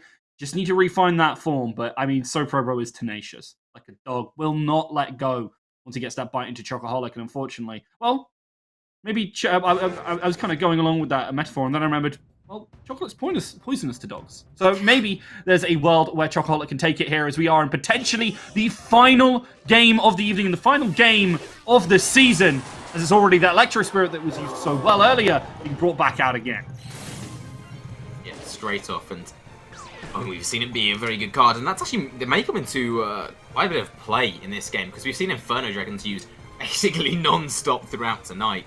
So it wouldn't surprise me. I mean, it's going to be used, right? It's going to be used efficiently, unless Super Bro just for some reason doesn't have an Inferno Dragon. He does have Royal Hogs, though, and will drop them. Goblin Cage pulling them away from the tower. Barbarian Barrel hoping and helping out to do damage onto them. And get a few hits in the tower, but nothing too substantial. As the counter push looks to come in, but whilst they are quite high DPS, neither of these cards really have a lot of HP, and they all just get chipped down by the Princess Tower and the Cannon Cart. And Cannon Cart will stay alive, and what's going down as well? Royal Recruits brought out, something we haven't seen in a fair bit of time since earlier on tonight. Flying Machine looking to help out as well. This could be a change of events for Chocoholic. He's looking to bring it back. Indeed, good usage of the Mortar here does mean that those shields are already gone. The Knight going forward here from Super Bro, always an interesting one. A big chunk of health. Super Bro could look to push behind that, but because of the positioning, the Musketeer did not find themselves behind it, and as a result, didn't do quite as much damage, and will go down to the Electro. Yeah, will do. And Royal Hogs actually brought out by Chocoholic this time on the right side. Lord going through, doing a lot of damage. Cannon Cart sitting there and shooting away at him. A few hits in. Nothing too egregious for Super Bro, though, as the Cannon Cart will look to rumble on back as an attempted counter push, but as we've seen before, it's going to get nullified by something, and that something is a Barbarian Barrel. Easy enough, simply done. More recruits coming on out here. Looking to make that push on the right-hand side with a little bit of sparky backup. That could be good. With a big chunk of health in the Knight, they're managing to do a lot, but that left-hand side is not so lucky. Look how low it's getting. this could be a counter push. Keep that in mind. It's just not a lot of elixir for Sopro Bro here. Yeah, there really isn't. He's just losing it fast and quick, and with that mortar taking out the Goblin Cage, the elixir instantly just goes down. I think the mortar is now locked into the tower. As soon as that Goblin Cage disappears before the Goblin spawns, the mortar locks straight away onto the tower, and that does allow for 2 shots to come through, taking 2 nice chunks onto it. And another one's brought out, supported by that cannon cart, supported by the musketeer. Goblin Cage is put down as a reply, but he's going to do something about the mortar. It is a barbarian barrel, but it may not be enough as he's getting taken out. Zappy's in a bit of a panic push, but push is coming back from Sobero. Log as well, taking down both This is Zappy huge. and Electric Spirits. That's going to be... Well, that's the game. Yeah, that's the game. The pigs, they munch their way on through, and Hog, rider or no, Sopro Bro will take it. 4-1 here in the grand finals from the lower bracket. Sopro Bro makes the run, takes down Chocoholic, who sent them there, and doesn't even drop a game. That one that Chocoholic has is only because they came through on the top bracket. Commiserations to them, but Sopro Bro finally getting that recognition they oh so desire. Yeah, very much so. And Chocoholic says, I don't even know what happened there. And to be fair, like, what did happen? Sobero just came here to play, came to win, and just smashed through CPL in incredibly unexpected fashion. But that's how it goes sometimes. I mean, this is very much a game of matchups. It's a game of timing. It's a game of luck. It's a game of cycling. If you don't get the best card or the cards that you desire right at the start, that can just completely offset you for the entire match. And maybe that's what happened. Maybe it's just CPL or Sobero, sorry, coming through and just having, I don't know, better deck, better play. Who knows? Myriad of different factors at play. So commiserations to Chocoholic/CPL playing valiantly, fantastically throughout this entire tournament, getting second place as well. But Sobero ultimately is the winner of a Nil Winter 2021 Clash Royale tournament. Is indeed, and well deserved. It's been a long time coming. Congratulations. But unfortunately, that is all we have for you tonight. Thank you all very much for watching, and thank you to our sponsors, obviously Steel Series. And if you want to get some stuff from them, the 20% off right now at Amazon with Prime Student. Don't forget as well that we're obviously helped here by Twitch Student in absolutely everything we do. As we are part of Amazon University Esports. But also, don't forget Intel with their 12th gen processors as they help power your gaming experience. And if you want to get involved in gaming as a whole, as a university student, and want to get involved in esports, it's a great thing to do. Join our Discord at discord.gg/online. I'd say a couple of thank yous again to the players and everyone. Congratulations to Sopro Bro. And thank you to Ampulio for being my co-cast today. And thank you to Jacques for being our producer. And obviously, Kath, who's been the admin for the entire tournament. You've all been absolutely fantastic. And thank you all very much for watching. I hope you have a wonderful evening, and good night.